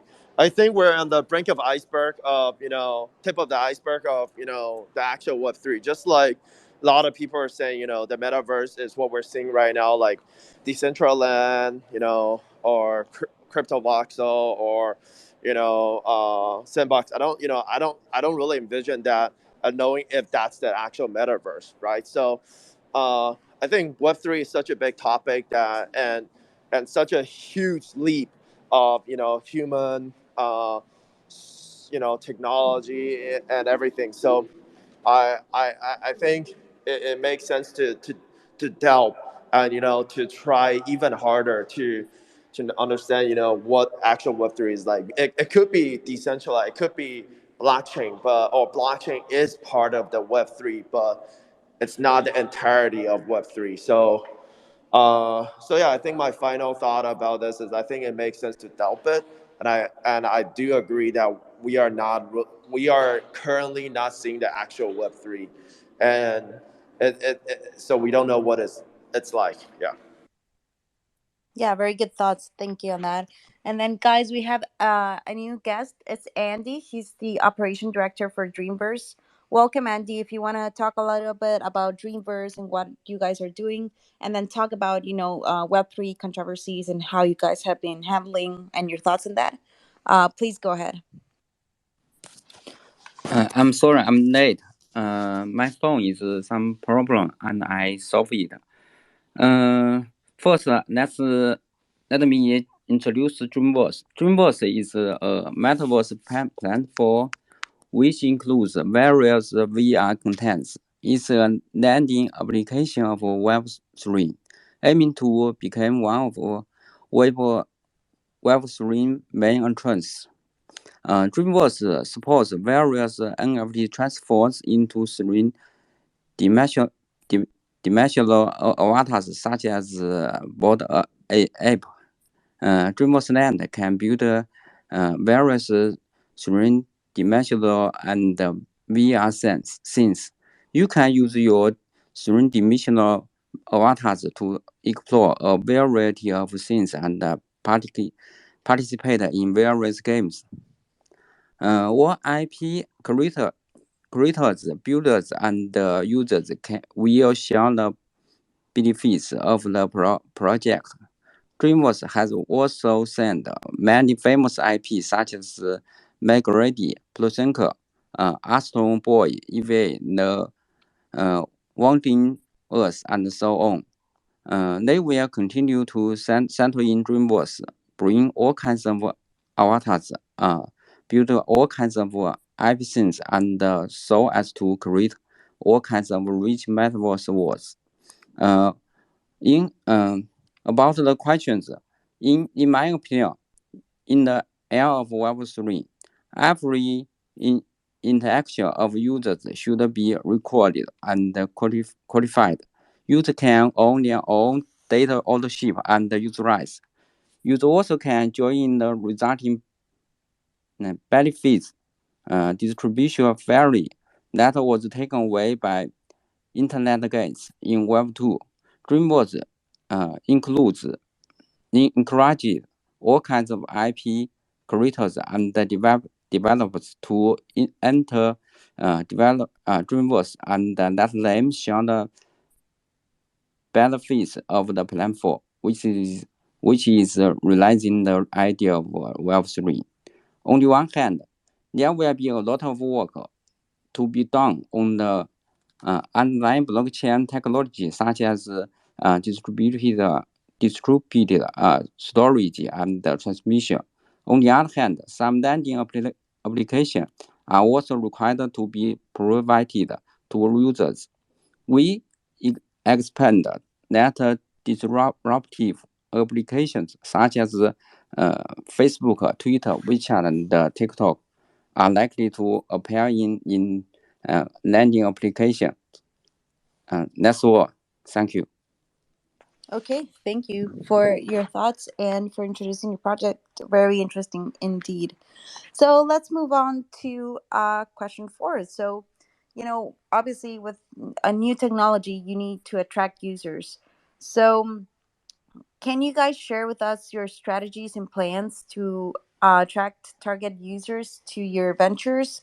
More on this, like how do you think the whole industry can actually bring in more users into Web3? Let's start with Erwin. Could you share with us, please? Yeah, sure. So basically, I believe that's really interesting topic, and like DeFi Land is actually as retail onboarding, like one of the most important goals for DeFi Land is to onboard the retail users. So again, we have done several different researches, and now we're thinking of the best ways to onboard them. So I believe the biggest problem right now we see on onboarding the people on the crypto is the complexity. Indeed, like we have seen that like people just why actually Binance Smart Chain was so successful. Like the only reason that they were successful was that they actually had this flashy, really easy to use UI where they just had like this gamification also on the like PancakeSwap. Ideally, is basically nothing else, just other DeFi protocols, but like the UI they had and just the way it could be used was much more easier for Web2 people than just the retail. So I believe as we go more into, as we want to onboard more and more Web2 and basically retail people on board, we need to create somewhat more Web2 stuff experiences first, so they just know, they have like the known experiences, how they can do and interact with different stuff. And like for ourselves, like we're creating a farming style of game as everyone has played in the childhood or whenever, like they just gonna have somewhat understanding how they can interact with that. Also, the thing is that like no one is thinking about the education.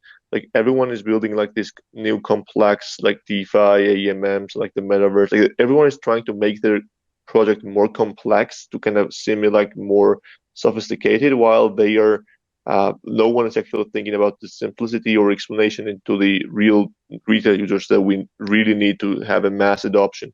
So I believe we should try to gamify those experiences so it's kind of easy to understand, it's kind of engaging, more engaging to learn.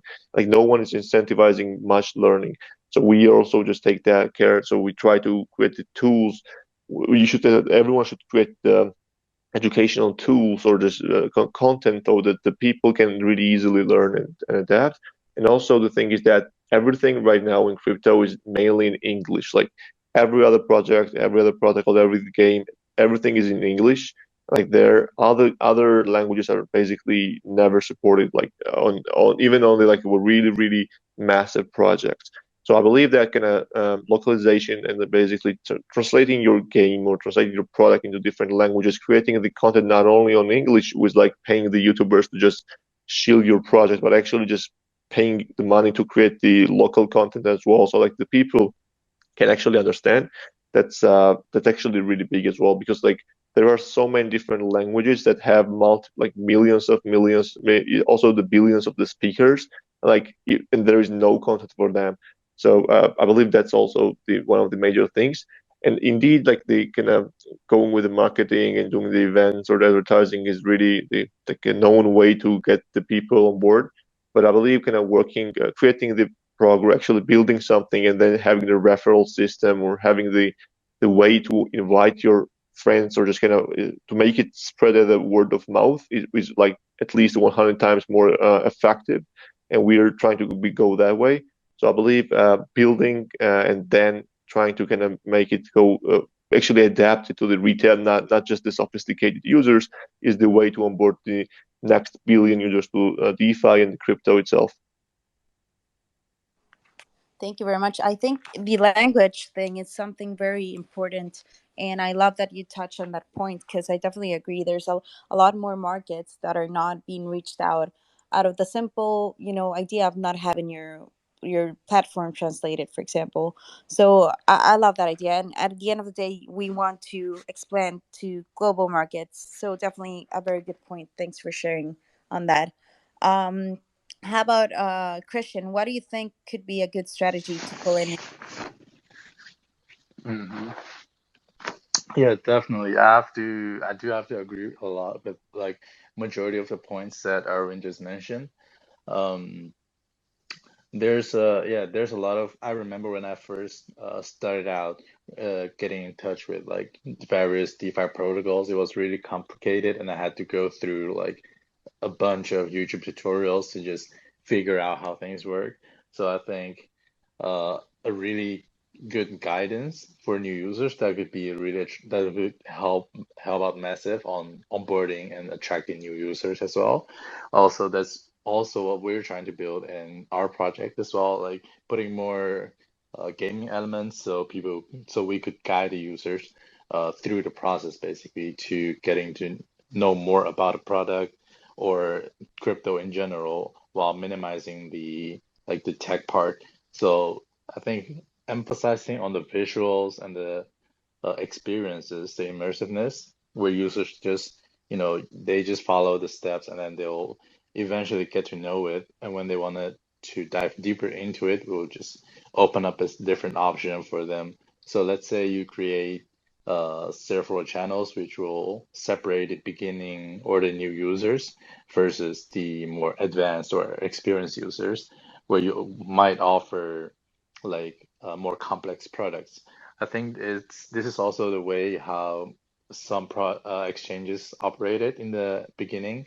So usually we just start out with like simple mode where users are able to buy, sell things, and then they move on into like low leverages, futures, options, contracts, and all those kind of stuff. So I think we just need to gradually guide the users into those things. And also, obviously, with the whole NFT boom, there's a lot of new users coming into the space that has like zero knowledge. So I think for now, the new projects that are coming up, we should definitely put more resources and more thoughts into basically guides and tutorials where users get like just getting in touch into the space and into their projects as well. Yeah, agreed. Education should be base for adoption. Thanks for that, Christian. How about you, Cora? What do you think? So it's like first of all, we are the public chain. I guess most of the users start to use Polygon because of the low gas fee on the blockchain compared to Ethereum.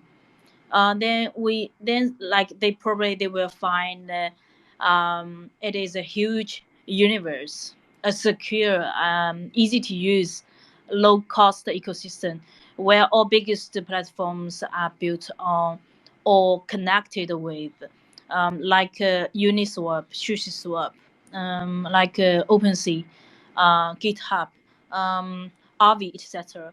When you have an option of spending less and getting the same and it's like a better experience with all the important function in your crypto, like the question is like the question left is why not use Polygon. We've spent a lot of efforts building this strong infrastructure, attracting like best devs, partnering with various chains, and also connecting to browsers and wallets, creating the coolest new trend, all on our blockchain. So it's like that's how we have in average 270K daily active users now. So I believe for every public chain ecosystem, for every crypto projects, our goal is to convince the Web2 users like we are not difficult to use and please come. Yeah, and like so last year in May, like we established the Polygon Studios. Polygon Studios is mainly focused on the projects in gaming, NFT, metaverse, social fine tracks. Yeah, it's like we were planning to get more Web2 users through gaming, and mainly through gaming and NFT, especially young people. We expected them to make the efforts and entering the Web3 Zoom, because we think they are very passionate about like whenever games and NFTs and sounds like very creative things. And like for polygons, like we also Polygon Studios also collaborates with Adidas, Prada for the NFT. So I think last year our the very important strategy of Polygon is like we established the Polygon Studios. That's why currently you can find the gaming projects in Polygon ecosystem increased a lot. That's like that's why it's like we achieved the lots active users last year. Yeah. Yeah, thank you so much for sharing. I think you guys are a great example of how, to use strategies to bring in new users. You guys have been doing great. So definitely thanks for sharing those very insightful points. How about you, Sophia? What do you think would be good strategies to pull in new users? And so for Numbers Protocol, just like I introduced, we are trying to build a decentralized photo network. So the entry points for us is images. So, and we know that the world captures over 1 trillion digital images and videos a year. But for us, like we think that if Web3 is going to be the mainstream, we believe that most important key is to make it trustworthy. And creators need to believe they are protected, and users need to believe this is a safe place. So if this message cannot be delivered properly, I think no one will trust or use Web3. So therefore, we work with news media, such as the 78 Days archive of the 2020 US presidential archive with Reuters. And we also work with NFT marketplaces to help verify their NFT products. So help galleries and many different organizations create native Web3 data archive with proper asset registration. So the message we try to deliver is simple, is that Web3 is the future, and you can be safer in this journey with Numbers Protocol. And because we will help you to know the full picture of assets in the Web3 world. So bringing trust of Web3 to the mainstream, I think that's the best strategy we believe, and that's what we are trying to do now. Very good points. Thank you. And I love, yeah, you touch a very good point, which is media. You know, having that alliances with media is very important. Expanding the message. It doesn't matter if you have a great product, if you don't have the message out there, how are people going to find you, right? Yeah, exactly. Yeah, very good point. Thank you, Sophia. And how about Andy? Is Dreamverse doing something special to get new users? What do you think would be a good strategy? In my opinion, we are concerned about whether the Web 1 or Web 2 good content is the most important. Therefore, as a metaverse platform, Dreamworks has spent a lot of money on good content. Firstly, Dreamworks has also signed many famous IP, which will help us attract many users. Secondly, Dreamworks cooperated with other projects and various metaverse builders to serve various excellent projects and attract them to settle in. At present, the ones that have settled in include Tron, AP NFT, OKX, Gate, MAKC, and many other excellent projects. In the future, we hope that the whole industry will be more open to provide better service for all users, so as to promote the early arrival of Web3. Thank you. That's all. Okay, thank you very much. And a very good idea too on the Google campaign. That's actually something that I've hadn't heard people doing before. So very good idea. Very nice. So we spoke about, you know, bringing in new users, but we also know that we need people who actually are building it. So for our last question, can you guys share with us some useful experience? You know, how do you find developers? How do you bring people that actually want to build on it? And maybe we can start with Sophia for this one. Yeah, sure. First of all, I would like to share the meaning behind of our project name, Numbers. So I think that the basic form of data is in software is the number, 0 or 1, and we believe in the power of community. So we call the project Numbers. And in Numbers, everyone is just like a single number, and a single number may mean nothing yet, but together we are numbers and powerful and can make change. So therefore, we have GitHub repositories where developers can track the source code and provide feedback and commits. And also the community can propose features and share the most critical issues they think about. I think let's echo what Maria said in the last round, that community is kind of the most important element in the blockchain or Web3 project. So I think developer bounty is also a very effective way to incentive developers to contribute. So making everyone, developers and community, be part of our development process is the nature of Web3. And it's also the way how we work with developers. So being transparent and open delivers a very good message to Web3 developers. And we actually receive many resumes from emails and LinkedIn every day. Congratulations. And I love the message behind numbers for sure. Thank you. Yeah, it's a very nice one. And it kind of goes back to the philosophy in blockchain, right? Like we are all in Yeah. this together, we all build together. Very nice. Yeah. Very, yeah. Thank you. And yeah, the fact that you're getting resumes, it also speaks a lot of your project and people wanting to get involved. So congratulations on that too. So let's move on with DeFi land. Erwin, what are you guys doing? Yeah, actually, that's the question that everyone is wondering. And like also Solana, actually, it's like even the hardest challenge to find the really great the Rust and blockchain developers, as there are not many. And the thing that we have found really useful is that actually there are like the recruiting and just hiring, having a bounties, also just having a job board and everything is great. But the people are actually the people that you're going to be recruiting by that going to be just the people who are going to be leaving your job the next for the bigger salary the next time.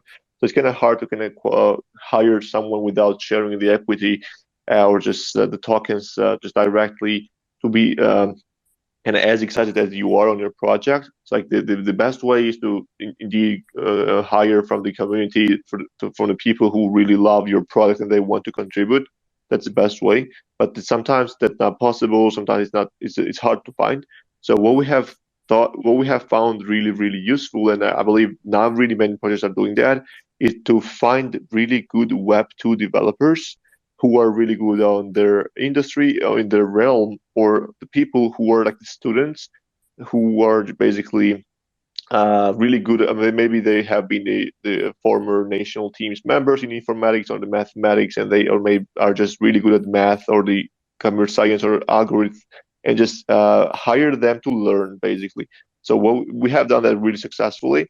So we have hired a lot of really great youngsters who had no experience with blockchain at all, and we have hired them to learn themselves. We just gave several months to them, and we just told them, go and learn the Rust. So we gave the resources, we gave the basically all the things, and they have turned into one of the best developers on Solana blockchain, and we have actually one of the best devs out there. So we are basically building everything that we want in house, like the staking, the NFT staking, like just the renting and like marketplace. Basically, we're delivering everything, even though we had just the one guy who had the experience with the blockchain development previously.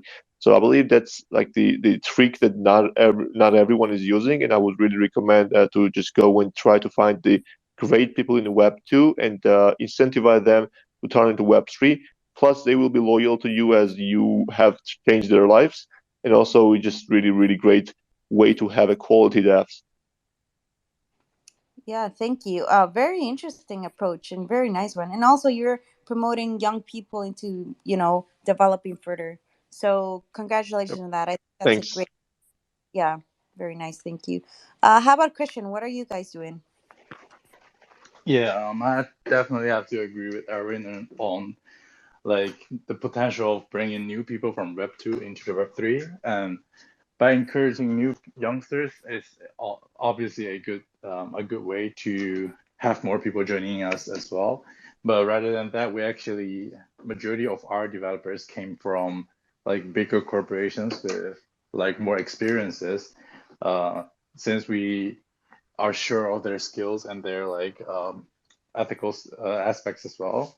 So we basically just also educated them and convinced them to learn more about smart contracts, because Rust is not just necessarily for for Solana, but Rust is just a general language, but then the smart contract of Solana is written in Rust. So basically we found Rust developers, and then we just told them to learn more about smart contract. And the other parts that are on the team are basically smart contract devs that didn't know Rust before. So, but they were great smart contract developers. So basically we got like developers from both parties. From like smart contract devs that doesn't know Rust, so we ask them to learn Rust, and then Rust developers that doesn't know smart contract for them to learn smart contract, and then basically combining them so they can like sit down and spar with each other and have a different take on the codes. So that's kind of the way we wrote into it. And then by onboarding them, basically you just have to have a big enough incentive for them to be joining in and to be like full-time and long-term committed. So what we did was basically offering team tokens vested over like 3 to 5 years, so they will actually stay and commit into building a good product and not just have a quick cash grab, since the salary pay is so high these days for a good Web3 developer. So that's kind of our take and our approach by onboarding new developers. Thank you. And very good point. And, it's not only onboarding, it's keeping them on board, right? So very good initiative on the vesting. Good idea. Okay, Andy, how about you guys? What is Dreamverse doing to bring in new developers? The mass of each project may be different. The most important thing in our view is to empower developers. Our methods are twofold.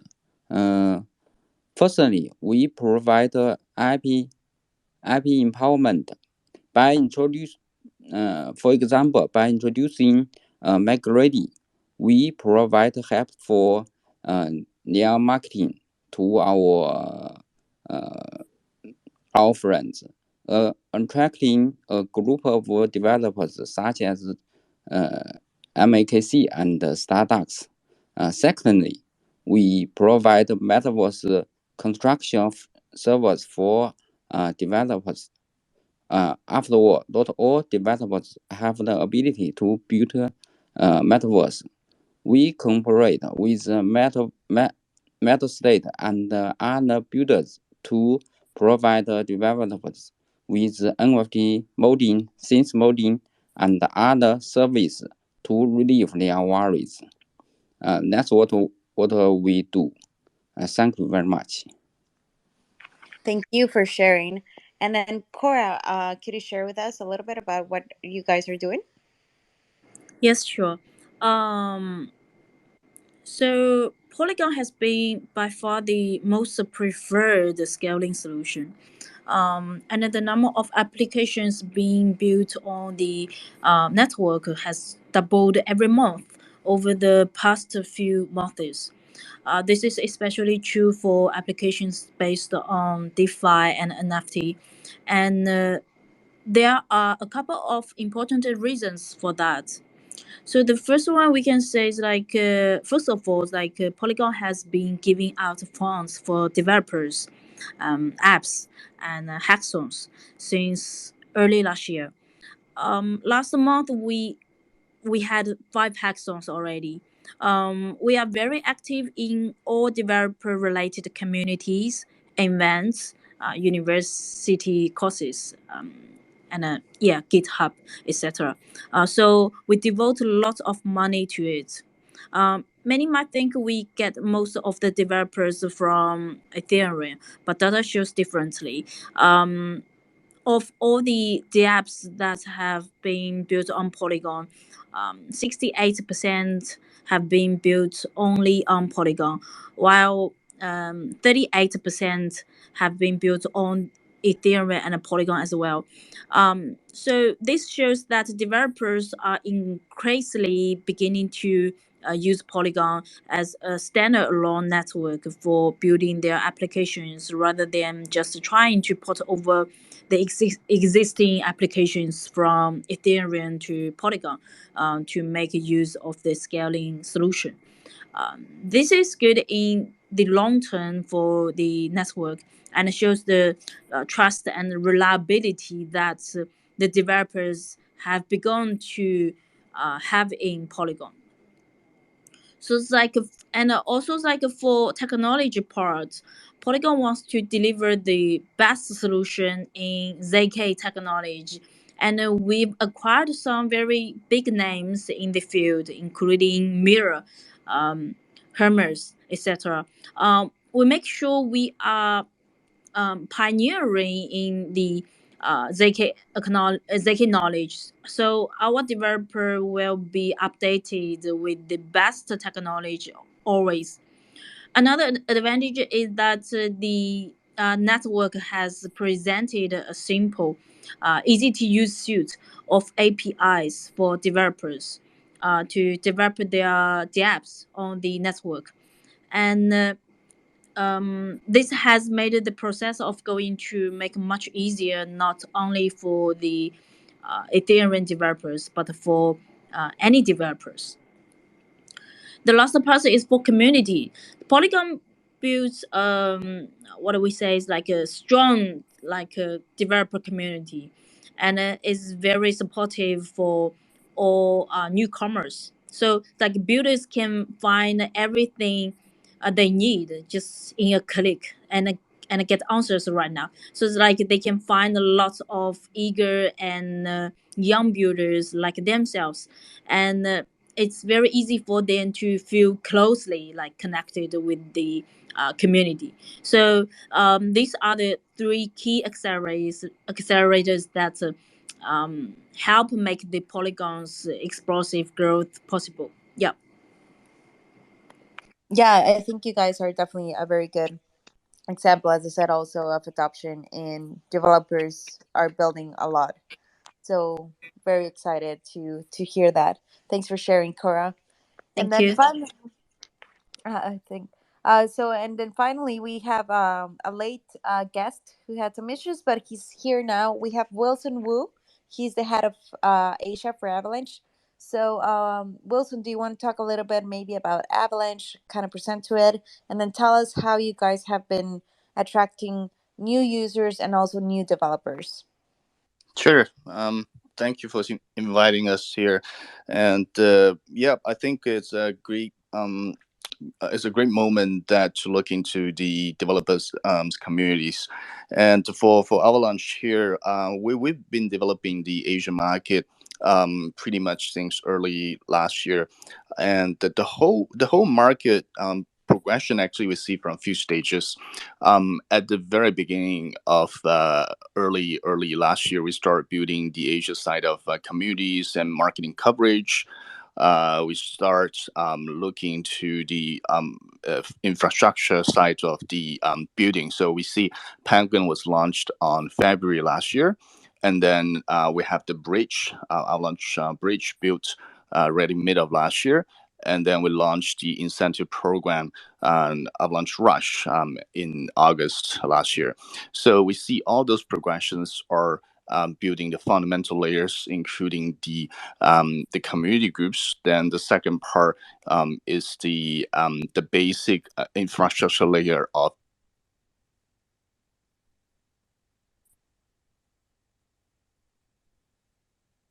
the application platform level, more secure, so to provide a better environment for developers to come. So come to this year, we see a lot of hackathons happening at this moment, also in Asia. You're welcome to join our investment-based hackathon, which we gather around $5 million all in investment base. So the top 10 winning project will receive that investment-based prize. So with this. Hey, I think Wilson, we cannot hear you anymore. Are you still there?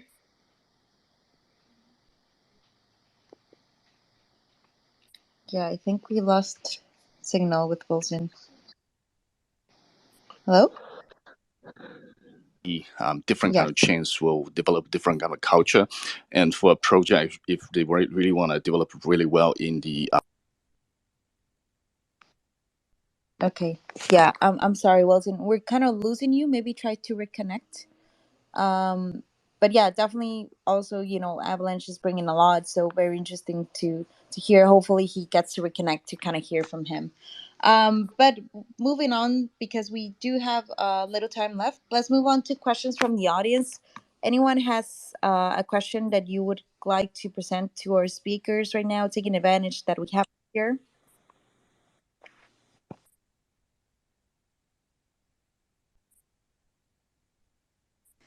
If anyone wants to ask a question, just request to be a speaker, and I'll let you guys move on with questions.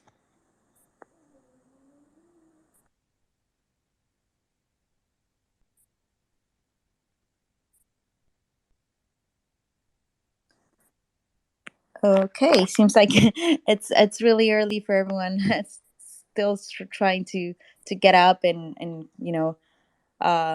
make the most of their day. So maybe we can go around and see if you guys want to add anything else to this conversation. Erwin, is there any final thoughts you'd like to add? Yeah, I believe like it was really great roundtable, I guess. Question about the future of sex and DEX. Oh, I'm just wondering, will you think that sex will be finally replaced by DEX in the near future, since DEX is originally designed to be fully decentralized, but sex is a little bit centralized? Thank you. Thanks, Caitlin. Sorry, Erwin, we interrupted you, but maybe you can add on a little bit on this. What do you think? Yeah, it's like I believe centralized exchanges have different approach, and like it's more Web2 friendly right now, and the DEXs kind of lack that. So if I have like a lot of friends like around me who want to get started in trading, they don't really like, even though I'm trying to explain that, they're like, why should they use DEXs and like why it's kind of better? They can prefer to go with DEXs because like it's easier, it's gonna, they think it's safer as well because like they have been interacting with all those kind of experiences since whole their life. So I believe the taxes and centralized exchanges are here to stay for at least several years, and they will be only growing for when the new retailers are coming. But I believe that we're going to be seeing in the future like somewhat the mix of centralized and decentralized exchanges. There will be somewhat KYC, but they will not be like the everything stored on the back end of the company. But I believe like yeah, both of them offer different services, and both of them like have their own target users. For now, centralized exchanges have way more reach and way more potential users than DeFi. But yeah, I believe later we're gonna be kind of slowly transitioning to more of the decentralized exchanges than the centralized exchanges. But yeah, it's gonna take some time indeed. Thanks for sharing. Any of the other speakers have any ideas about this? Do they agree? Do you guys not agree with what Erwin's saying? Yeah, just my little 2 cents. I think what Aaron's saying, like it has certain, I do agree with it on a certain point. Obviously, the decentralized DEXs will grow in terms of usage and user-wise as well. But I don't think it will replace the sexes anytime soon, or even in like a couple of years, since everything's still like it needs to convert back into the real world. So essentially it's not going to be acknowledged.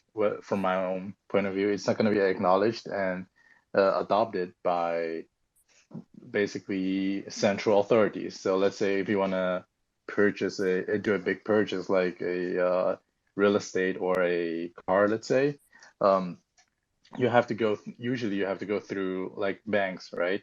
So I don't think banks will accept any money that flows into through them without any KYCs or whatsoever. But when you apply KYC to DEXs, then it might lose the original thought and meaning behind DEXs, right? Because usually people use DEX just to stay anonymous, as well as basically having custody of their own assets.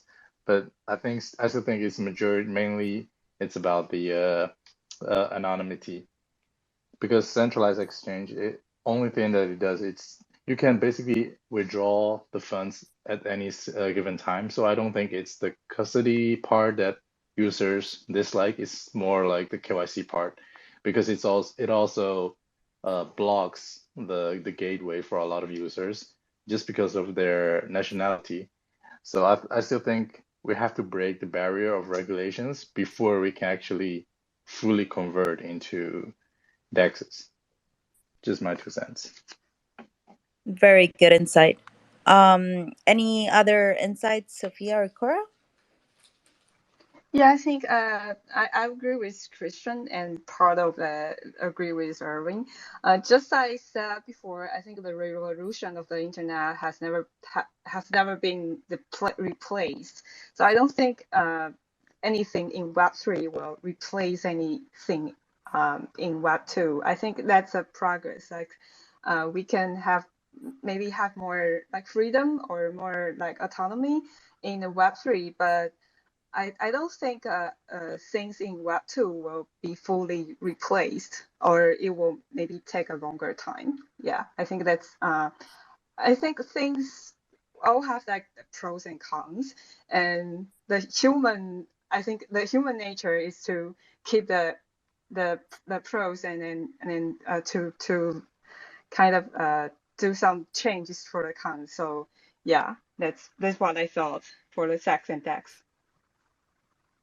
Thank you for sharing. Cora, any thoughts you would like to add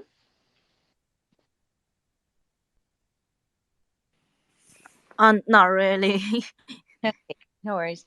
Thank you, guys. Okay, so it seems like we are out of time, but from Gate.io Labs, we really want to thank everyone who was here, both the speakers and the people who participated. We're very excited to be turning 1 year, and we hope that we can start working together towards growing everything that is growing and to start partnering to move forward with everything. We also invite you to follow Gate.labs on Twitter here. If you haven't done so, we also always post announcements and future collaborations so that you guys can keep up with the news. So thank you all for being here. If anybody of the speakers wants to say something, I see Sophia, you might want to say something, or just let us know. Go ahead. No, I just claps. Like, thank you for holding this event today. Okay, thank you, guys. Thank you so much for being here. You guys have all given us great insights, and we're really happy to be working alongside with you guys to build this new environment that we're building. Thanks a lot for inviting, and pretty happy to be here. Thanks. Yeah, well, it's a pleasure to be here too. Have a Thank nice you. day, guys. Pleasure Have a nice having you day. guys. Cheers. Happy anniversary. Thank you. Bye. Bye.